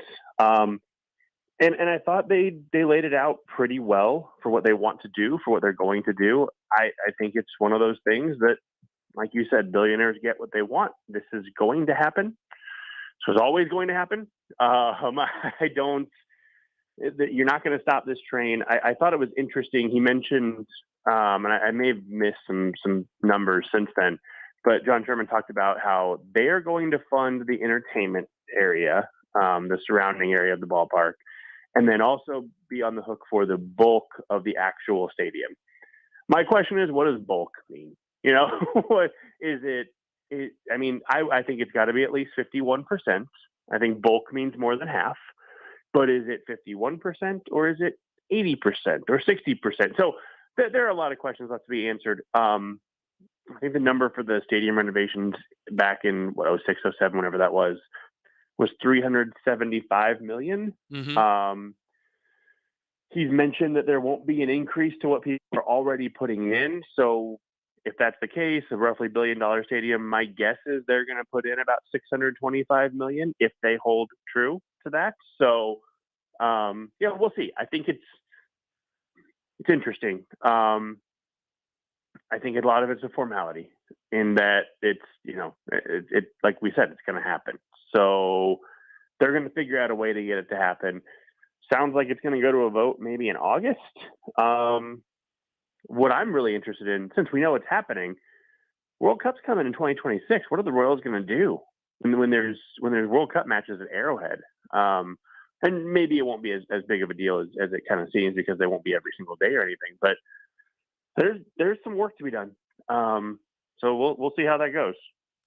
The thing that bugs me the most, and it's more about a general sports topic or sports, I guess, fact now, is I'm glad that they're paying for the whole entire district, because to me, you're basically saying, hey, people of Jackson County, Kansas City, Missouri, we're going to make a truckload of money off of this, and you're going to help pay for it, and you're not going to get squat. Same thing, though, with the ballpark.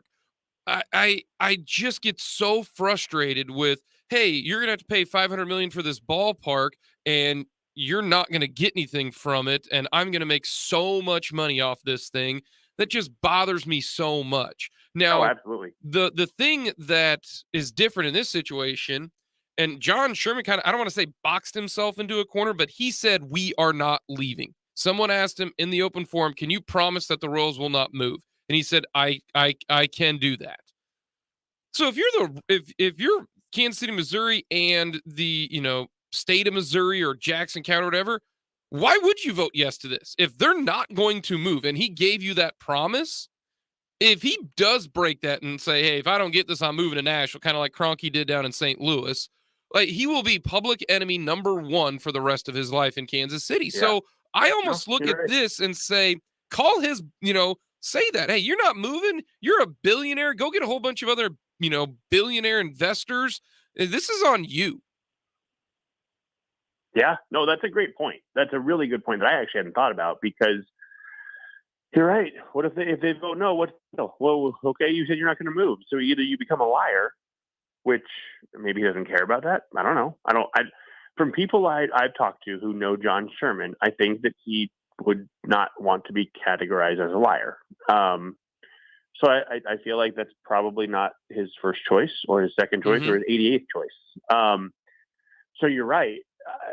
The issue that I see, we talk about this on a daily basis. You know, we follow the Royals sometimes to our dismay. You know, it's we are close to this organization mentally and in a lot of ways physically. Most of the people voting, well, I actually don't know. I don't know the number, but there are at least a large number of people voting who don't pay attention, who don't know that the Royals went 67 and 95 last year, or if they do, or they know they were bad. But they watch 3 games a year. They go to one, and when they're there, they're mostly in the outfield experience drinking Royal Ritas and aren't paying attention. And I'm not shaming these people, but there's a lot of people out there who are going to vote on this who don't pay attention to the fact that he said that, who don't care that they're bad, who just want to see a stadium downtown. And so it's really easy, I think, to get locked up in our little bubble and think, well, everybody has as much information as we do.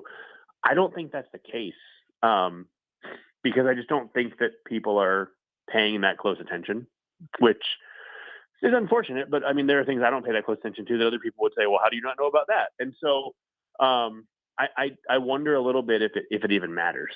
I mean, I'd be curious, and again, I don't know the answer to this. What percentage of voters have the knowledge and the attention devoted to this organization, to all this, that we do? And I would guess it's a lot lower than maybe we would think without really thinking about it.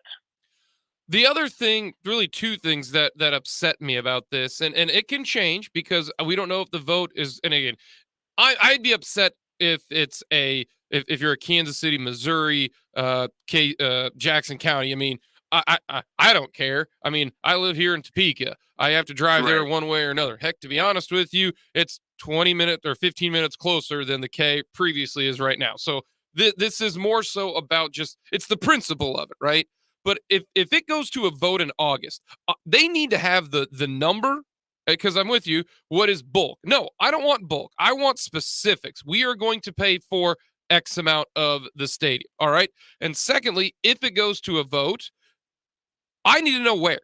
I need 2 options at least. You can't say we've got 14 options and then go to a vote. You can't say we'll pay it in bulk, then go to a vote. That's how that's how the rich stay rich. That's how the wealthy stay wealthy, is they just leave it so, open and out there, and ambiguity and all that kind of stuff. That's what bothers me. First of all, how do you have 14 sites? That's ridiculous. Whittle it down to 3. There's not 14 sites there in Kansas City downtown.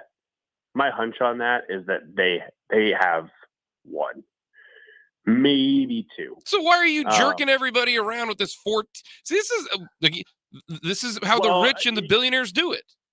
Here's what I will say about that, and just to defend the ownership group a little bit. They claim this is the first town hall, which, if you say it's the first, that means there's a second, right? Otherwise, it's just the town hall. I wonder a little bit if they just didn't want to get into the actual location question, and so they mentioned all the places. And I'm sure they've looked at 14 spots or 20 spots or whatever. So I wonder a little bit if that was more of we want to talk about the actual, like, big picture proposal here and not this minute item. And on the second one or the third one, whatever, that's when they'll get down to it. That I could be proven wrong. And if I am, then yeah, you're right. 100% right. I just think that that's probably why they started where they did.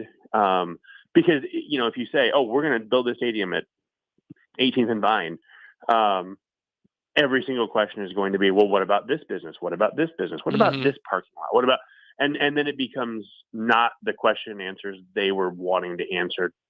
I mean, it was them controlling the message, I think. That's my hunch. I could be wrong. We'll find out soon. And don't get me wrong, as we're talking with David Lesky, covers the Royals, great newsletter, Inside the Crown. Follow him on Twitter at DB Lesky. I want the downtown stadium. Like, I've been to Target Field, Coors Field, are the 2 most recent ones, downtown ballparks that I've been to. St. Louis. It's a lot of fun. I think it works. It is. So I want it to happen. So I know I come off as, I just hate that billionaires are taking basically hold over people who are working minimum wage 8 to 5 jobs, who won't go to the K but maybe once every 4 years. That's who I am fighting for and upset about, because Josh Sherman, you're worth $1 billion, man. Do what everybody else does. Take out a home loan. So you got to pay interest on it, man. That's life. They've got an ownership group of what, 20 something people? Yeah. What is the net worth of that ownership group? I mean, John Sherman is over. We know that. I don't know if this is going to cost $2 billion. They've got a net worth of $8 billion. I don't know if they do, but it's probably not that much. But like, you should be able to raise the capital. This is, like you said earlier, a much, much larger issue. It's not just the Royals. It's every team. No, every team is doing this. But yeah, I agree. And then it goes back to the number. If it's $100 million that you've got to tax people, a 0.16%, I'm a lot less against that than if it's $400 million and it's 1/8 of a cent or a fourth of, whatever. And I know that's like, these are just such small numbers that you don't, and that's what they bank on, is that you don't realize how much you're actually paying. But the details matter, and I hope they come out soon. I don't think they'd be able to put it up for a vote without the details. So we'll know before the vote happens. I think sooner the better. I really do. I think they need to figure that out and get that information out for their second town hall, because they need to have a second one if they had a first one. Alrighty, let's get to the actual Royals with their warm stove. I am tepid. We'll call it tepid. I am praying, because during the meeting, John Sherman said, stay tuned, because I think we got some stuff going on. And then about 2 minutes after the meeting, they signed Yarborough from Tampa. I pray to God he didn't get all Royals fans excited and, hey, look what might happen the next couple of days. We're going to sign a middle-of-the-road reliever who has no fastball, but he doesn't walk anybody, so that's good. Like, I really hope there's a bigger thing coming than, hey, everybody, watch out for this reliever named Yarborough. To be fair, Yarborough can start, and he probably will be in the rotation. So I actually like the signing of Ryan Yarborough. But you're right. It reeks of Jason Vargas major announcement vibes that they had, if you remember that. Oh, yeah. It's funny. I actually, I remember that night I went back and forth with Steve Fiziak on Twitter, actually, about said lefties have their best years from age 30 to 35. And I went through like 60 lefties, and I was like, not their best year. And then what did Jason Vargas do? He had his best years from age 30 to 35. So, good on them, I guess. But yeah, I hope you're right, because we're going to be adding some pitching talent. And they did. They added pitching talent. Ryan Yarborough is a pitcher who has talent, so he didn't lie. He also said the next couple days, which I thought was interesting. So maybe there's something more, and he didn't even realize. It could very well be. And I'm going to put my tinfoil hat on here. Maybe John Sherman says, I don't have to approve anything under a certain amount. So he didn't even know that Ryan Yarborough was being signed. Maybe that's what it is. And so there's something big coming today or tomorrow. I'm not going to hold my breath on it, but that could potentially be. But, I do think from a baseball perspective, Ryan Yarborough makes a lot of sense for the Royals, because what did the pitching staff do that pulled our hair out? They walked batters. What does Ryan Yarborough not do? He doesn't walk batters. He throws first pitch strikes. He gets weak contact, and he doesn't walk hitters. I think playing in front of a good defense, which I don't know if the Royals will be a good defense, but they could be a good defense in a big park, I think could be a real benefit for him. I believe that he can be a solid swingman for the Royals in 2023. The reality is they need to find like 450 to 500 innings somewhere. And some of that's internal. Some of that is Jonathan Bolin making it up, or Alec Marsh, or whoever, or Angel Zerpa making 15 starts. Some of it is that, but some of it's going to have to be on the free agent market. And Ryan Yarborough had a really tough 2021. he was okay in 2022. He was not as good as he was from 2018 to 2020, but he can pitch. I mean, he's not an ace. He's not a 2. He's not a 3. He's probably not a 4. But they need innings. They need innings from somewhere. Right now, their current rotation before him was Brady Singer, Daniel Lynch, Chris Bubich, Jonathan Heasley, and I don't know, Max Castillo. I mean, maybe Jackson Coar gets another shot. And I'm curious. I want to see how things shake out with Brian Sweeney in charge of the pitching now. I think that you go from arguably the worst pitching coach in baseball to a guy who has been with arguably the best staff in baseball. I think that there's some improvement that can certainly come from that.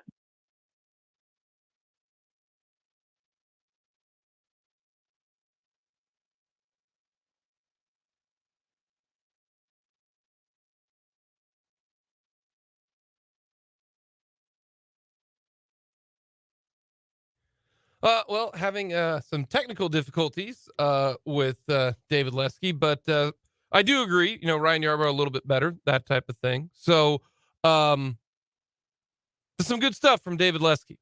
He's kind of got the same mindset I think a lot of people do.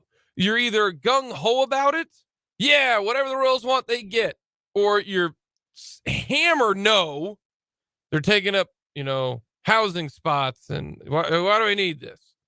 Or you're in the middle with, I just don't want them to pay. I want the downtown stadium. I'm excited for that.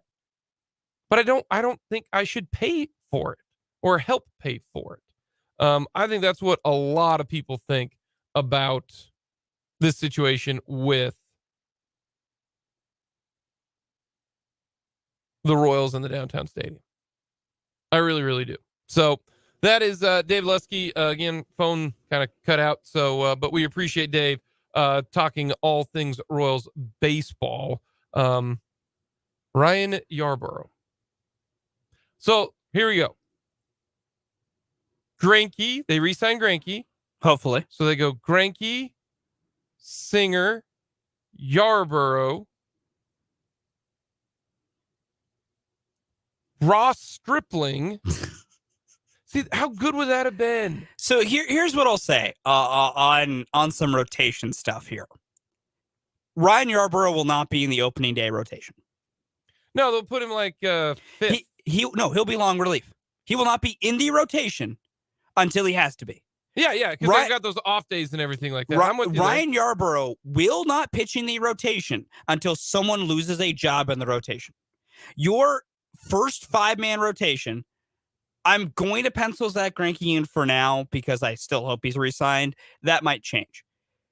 Zach Greinke, Brady Singer, those are your 2 guaranteed. And then some 3-person combination of Daniel Lynch, Chris Bubich, I'm going to say this name and please no one yell at me, Jackson Coar, Max Castillo, Angel Zerba. Bolin and Marsh, I think, could be a long time till they even get a look, unless their spring trainings are magnificent. Those 5 guys will compete for the final 3 spots. Ryan Yarbrough will be long relief until an injury or poor performance puts him in the rotation. Okay. That is my core belief, and that is the right thing to do. Because if the Royals and their thought is we need to figure out what we have at young pitching with Brian Sweeney now at the helm, which I'm still mad about, because you should have done this last year because you're wasting years of Bobby Witt Jr. and MJ Melendez and Vinny Pasquantino under arbitration control. I could yell about that every time we talk about this. I can't do it for my own mental health. But they're going to want to figure out, and they need to figure out which young guys are useful and which young guys you're starting to punt on. Also, Jonathan Heasley, need to add him into the conversation about guys in the rotation. If Ryan Yarbrough takes up a rotation spot immediately, they have failed epically. Truly. If in one of the first 7 to 8 games, because days off make that 5 stretch for a little bit, if in one of those first 7 to 8 games, Ryan Yarbrough makes a start, the Royals have failed monumentally, and I don't want anyone to think differently. Because then they lied to your face when they said we need to figure out more pitching. Yeah. Because you don't need to figure out what you have with Ryan Yarbrough. You know what he is. He is a mid-4 ERA guy who can eat some innings and usually doesn't walk people. That's what he is, as he's going to be 31. All rotation spots and starting chances should be given to guys like Heasley, like Lynch, like Bubic, like Bolin, like Zerpa, because you need to know, are those guys our starting rotation going forward, or do we need to punt and think new? And somehow they're going to screw this up. They're going to do it. I try not to think that because this is a new era. Yeah, but I'm with this team always going to be a pessimist now. No, you can't start it like that. Make you continue to be a pessimist. Listen, I'm very clear. When opening day comes and Brady Singer takes the ball and goes 7 innings, allowing 2 hits with 12 strikeouts, I will be right back on my, usual crap of this team. Trust me, everyone, it's coming in March. This is as negative as I'm probably going to be for a while, and then they'll do something to get me really high again, and then they'll crush my dreams again. That's how this works. We've all learned this. That's how this works. Pretty much. Coming up next, we got to talk about and I think it's not just us, but I think it's a lot of people at this time of year. Because what are people doing this time of year? They're trying to buy. Some people are buying gifts. Yeah. So, we're going to talk about. I don't know if it's a social norm, like it's the anti-social norm, but I want to discuss it. I need your thoughts. Hit us up on the Big O Tires text line 785-272-9429. We'll get to that next.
Fulton and everyone out there in Radio Land.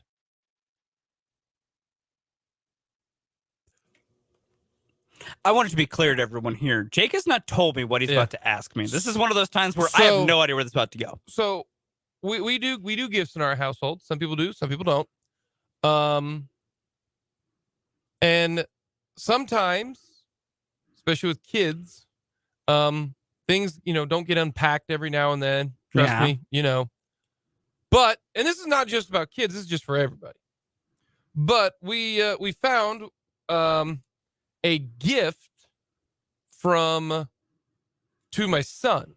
Okay. That we totally forgot about. Not gonna lie to you. We don't look good in this situation. But then we're like, oh, maybe we can give that to somebody. I'm talking about regifting. All right. What is the correct protocol for regifting? You can't exchange it because either one, you lost the receipt, you never got it in the first place, or you didn't have it, or even somebody gives it to you. Mm-hmm. You're like, not my thing. Mm-hmm. And then 2 days later, you have the receipt. Mm-hmm. It doesn't say to Jake, but you can say, hey, I got you this. If you don't like it, here's the receipt. Mm-hmm. What is the protocol on regifting? Do you think it's okay? Do you think it's absolutely horrible? Does it depend? Does it depend on do they know it's a regift? Obviously, anything personal you can't regift. Like it's got initials or something that they know I love Washburn, right? Yeah. Everybody knows I like the bots. So I can't gift anybody something Washburn because they're going to be like, well, why don't you have it? Why didn't you keep it? Yeah. Now I can say, oh, I've already got one. But I think regifting is fine. Here's the catch. Okay. You cannot absolutely under no circumstances can they figure that out. Because then you're going to look like a what. So here's what I'll say. In your specific situation, to make sure I got this right, you guys got a gift for your son. You never got around to giving it to him. Correct.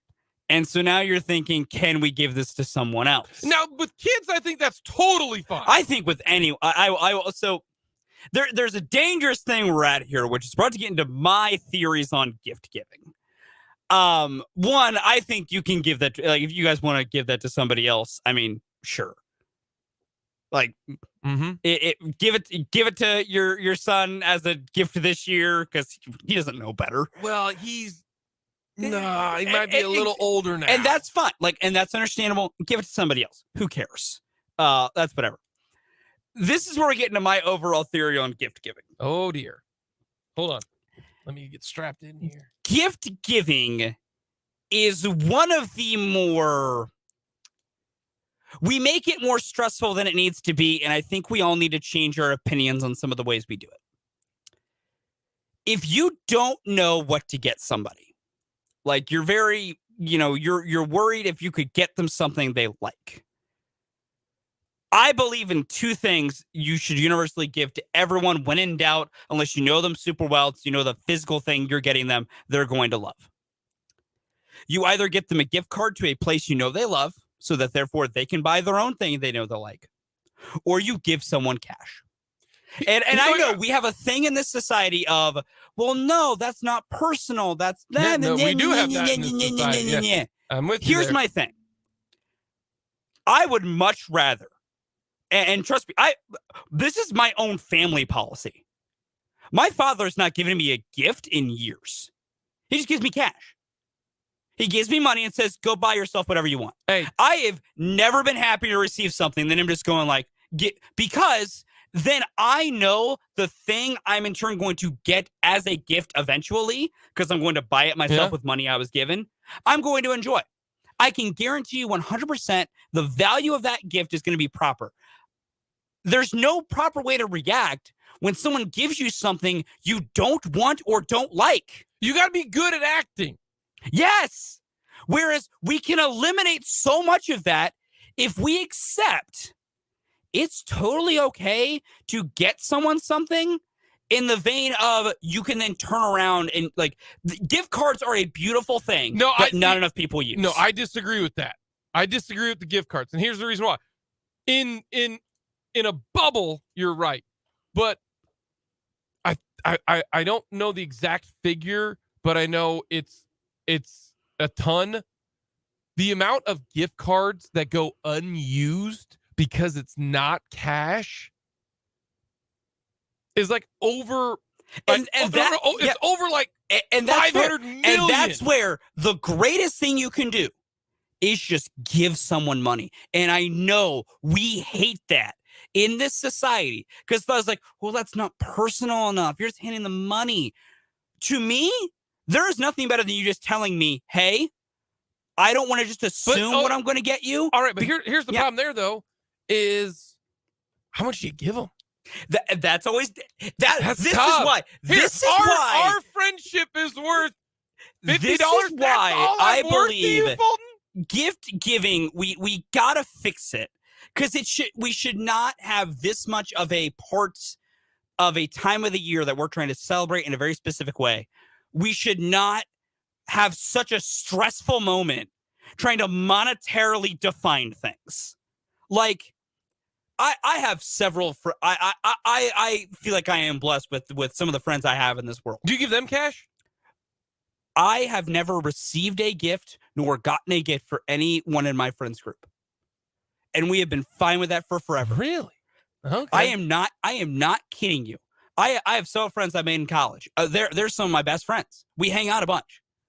We as a group have never given each other gifts. Really? Never, not once. And I will probably never change that. And that doesn't mean I don't value their friendship to me. One, it's we're all college students at the time. We're all graduated now.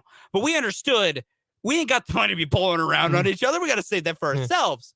But I think we need to get a little bit better about it because, like, if you're going to give someone a gift, you need to not, like, to me, it's more of a, like, this has gone from regifting to a whole different thing. Yeah. But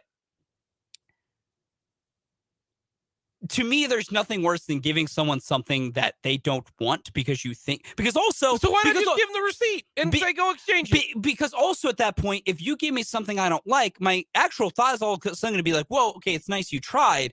But I almost have that thing in the back of my head of like, man, you don't know me at all. Oh, see, I don't think that, because I think sometimes gifts are hard. Gifts are incredibly hard. But no. That's what you just give cash. From the Big O Tires text line, I'm on your side, Fulton. Cash is king. Just give money. Here's the regifting part.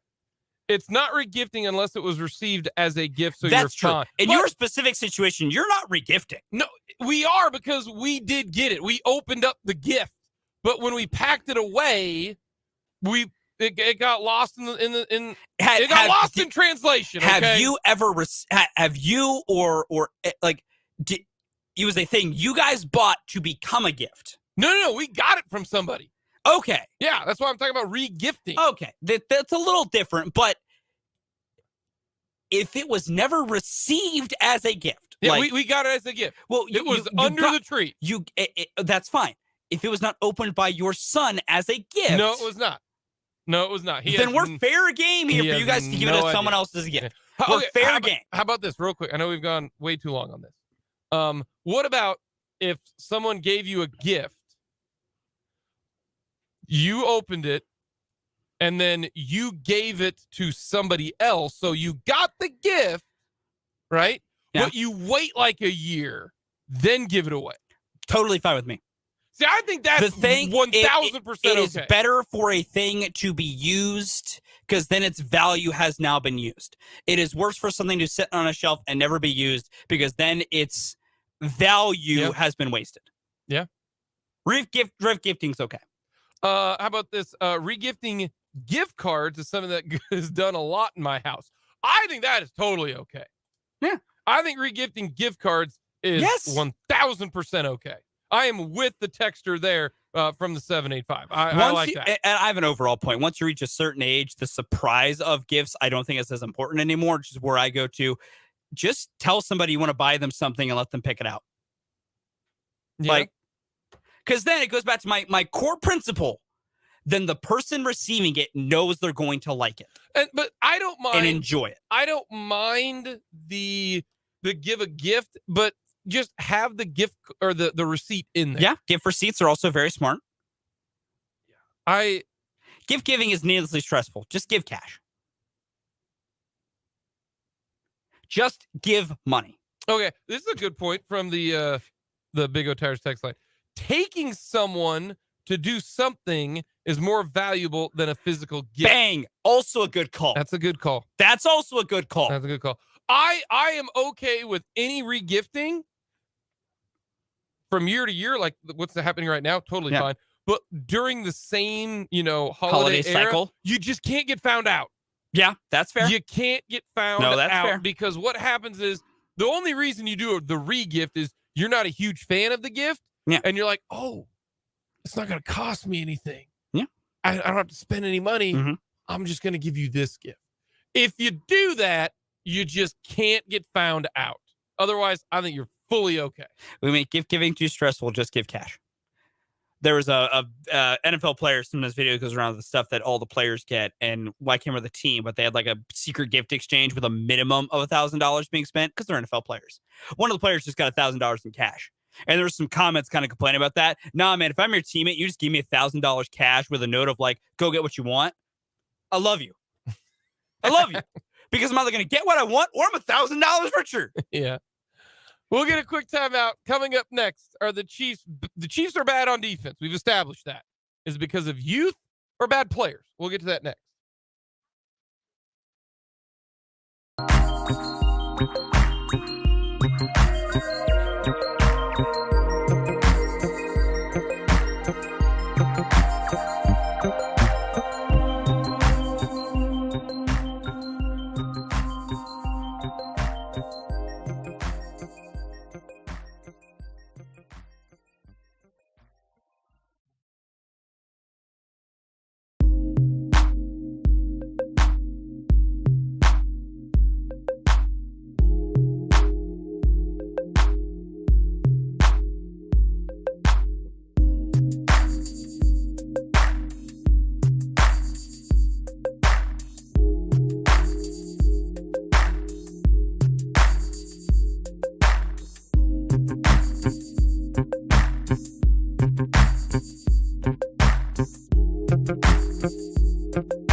because one, they have bad players, or because they are young.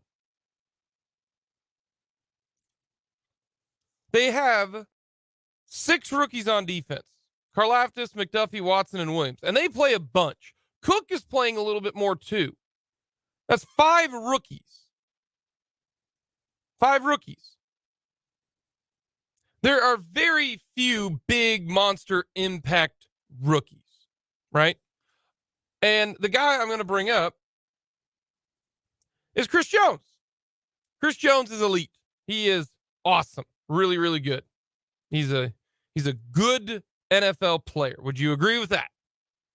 Yeah. What did he do in his rookie year? He was okay. If I remember correctly. In his rookie year, Chris Jones started 11 games. He had 2 sacks. He was okay. 4 pass defense. He's always been good about getting his hands up. 28 tackles, 5 tackles for loss. That's just his ironclad stats, not pressures or anything like that. So expecting Karlaftis, McDuffie, and those type to be 9 sack guys or even 8 sack guys. That's hard to do. That is hard to do. You know? L'Jarius Sneed. We think L'Jarius Sneed's a pretty good player, right? Yeah, we do. Above average. L'Jarius Sneed. L'Jarius had a pretty good rookie year in 2020. He was on a pretty darn good team. L'Jarius Sneed had 2 sacks, 41 tackles. The difference was L'Jarius Sneed had 3 interceptions. L'Jarius Sneed was almost arguably better his rookie year than his second year. I think rookies, it's hard. It's hard to be that good, that dominant. So that's why I would look at this team, and the reason why this team is bad on defense is I think they are young. I think they are young.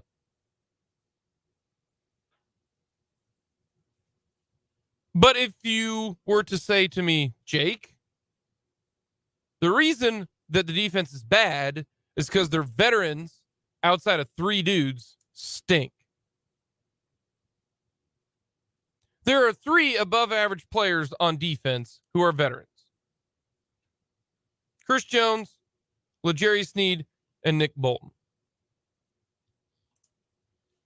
Frank Clark, nope. Naughty, nope. Dana, no. Nope. Willie Gay is in his 3rd year. No. Reed, no. Thornhill, no. Dunlop doesn't play enough. I mean, if Dunlap was playing 60% of the snaps, all right, I could agree with you, but I still think he's an average player. Their veterans and their free agent guys have not played well on defense. Offensively, you could argue, hey, getting Juju Smith-Schuster, getting MVS, getting, Joe Tooney. Not too bad. But defensively, they're so young, and I look at that mostly because when you play this many young guys, yeah, they play almost out of their 11 starters. Out of their 11 starters, and I'm talking about Frank Clark and George Karlaftis. Their 11 starters, they've got 4 guys on their second contract. Frank Clark stinks. Chris Jones, good. Justin Reed, not good right now. Actually, they got 3. That's it. When they trot out coming up on Sunday, they have 3 guys on their second contract. Nick Bolton, Willie Gay, Juan Thornhill still on his rookie deal. And they got 3 guys: Clark, Reed, and Chris Jones.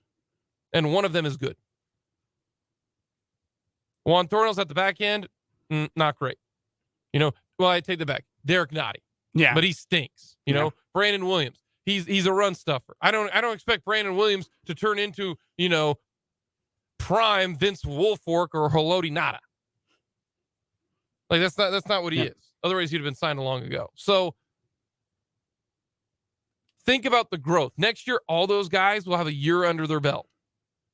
And then hopefully you see the only guy that you hope can improve is Justin Reed, because Clark's not going to be here next year. Noddy ain't going to be here. Williams ain't going to be here. Thornhill ain't going to be here. So you got to hope that Justin Reed improves. And then in the second year, hey, Chris Jones had 7 sacks this second year. I'd take 7 sacks from George Karlaftis next year. So I look at that and just, they are young, and then couple it with their veterans are not good. Coming up next, we'll wrap things up with the mic drop.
Feel like a Thursday, but it is tomorrow, last day of the week.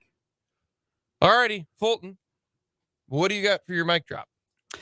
The Boston Red Sox had to designate Jeter Downs for assignment today to make rooms for a free agent signing of theirs. They acquired Jeter Downs in the Mookie Betts trade.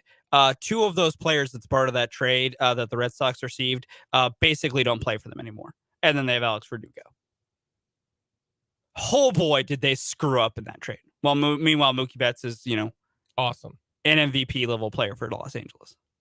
All because they didn't want to pay a guy a contract and they got plenty of money. Good job, Boston. Hey, great work, guys. The Chicago Cubs just signed Brad Boxberger today for $3 million. I've been just avoiding even looking at Brendan when I think. No, about the I gotta Cubs. talk to him about it. I'm like, hey, yo, you guys are spending some cash. That's rude. Don't do that. Oh, I have to do that. I had to do that. Besides, Brendan poked fun at Mahomes on Twitter today, so I saw that. It made me laugh. It made me laugh, but now I get to poke at Brendan. But slowly but surely, him and the Cubs are on the way to a divorce, probably. We'll have to wait and see. It is not a healthy relationship. None of us have a healthy relationship with our baseball teams. Outside of you. I do, just because I don't expect much from the Royals. The other 3 of us, we need help. No. Deuce Vaughn is a back-to-back consensus All-American. That is so hard to do. That is incredible. Coming up next, we have 580 Sports Talk. We'll talk to you tomorrow at noon. Have yourself a great rest of your Thursday.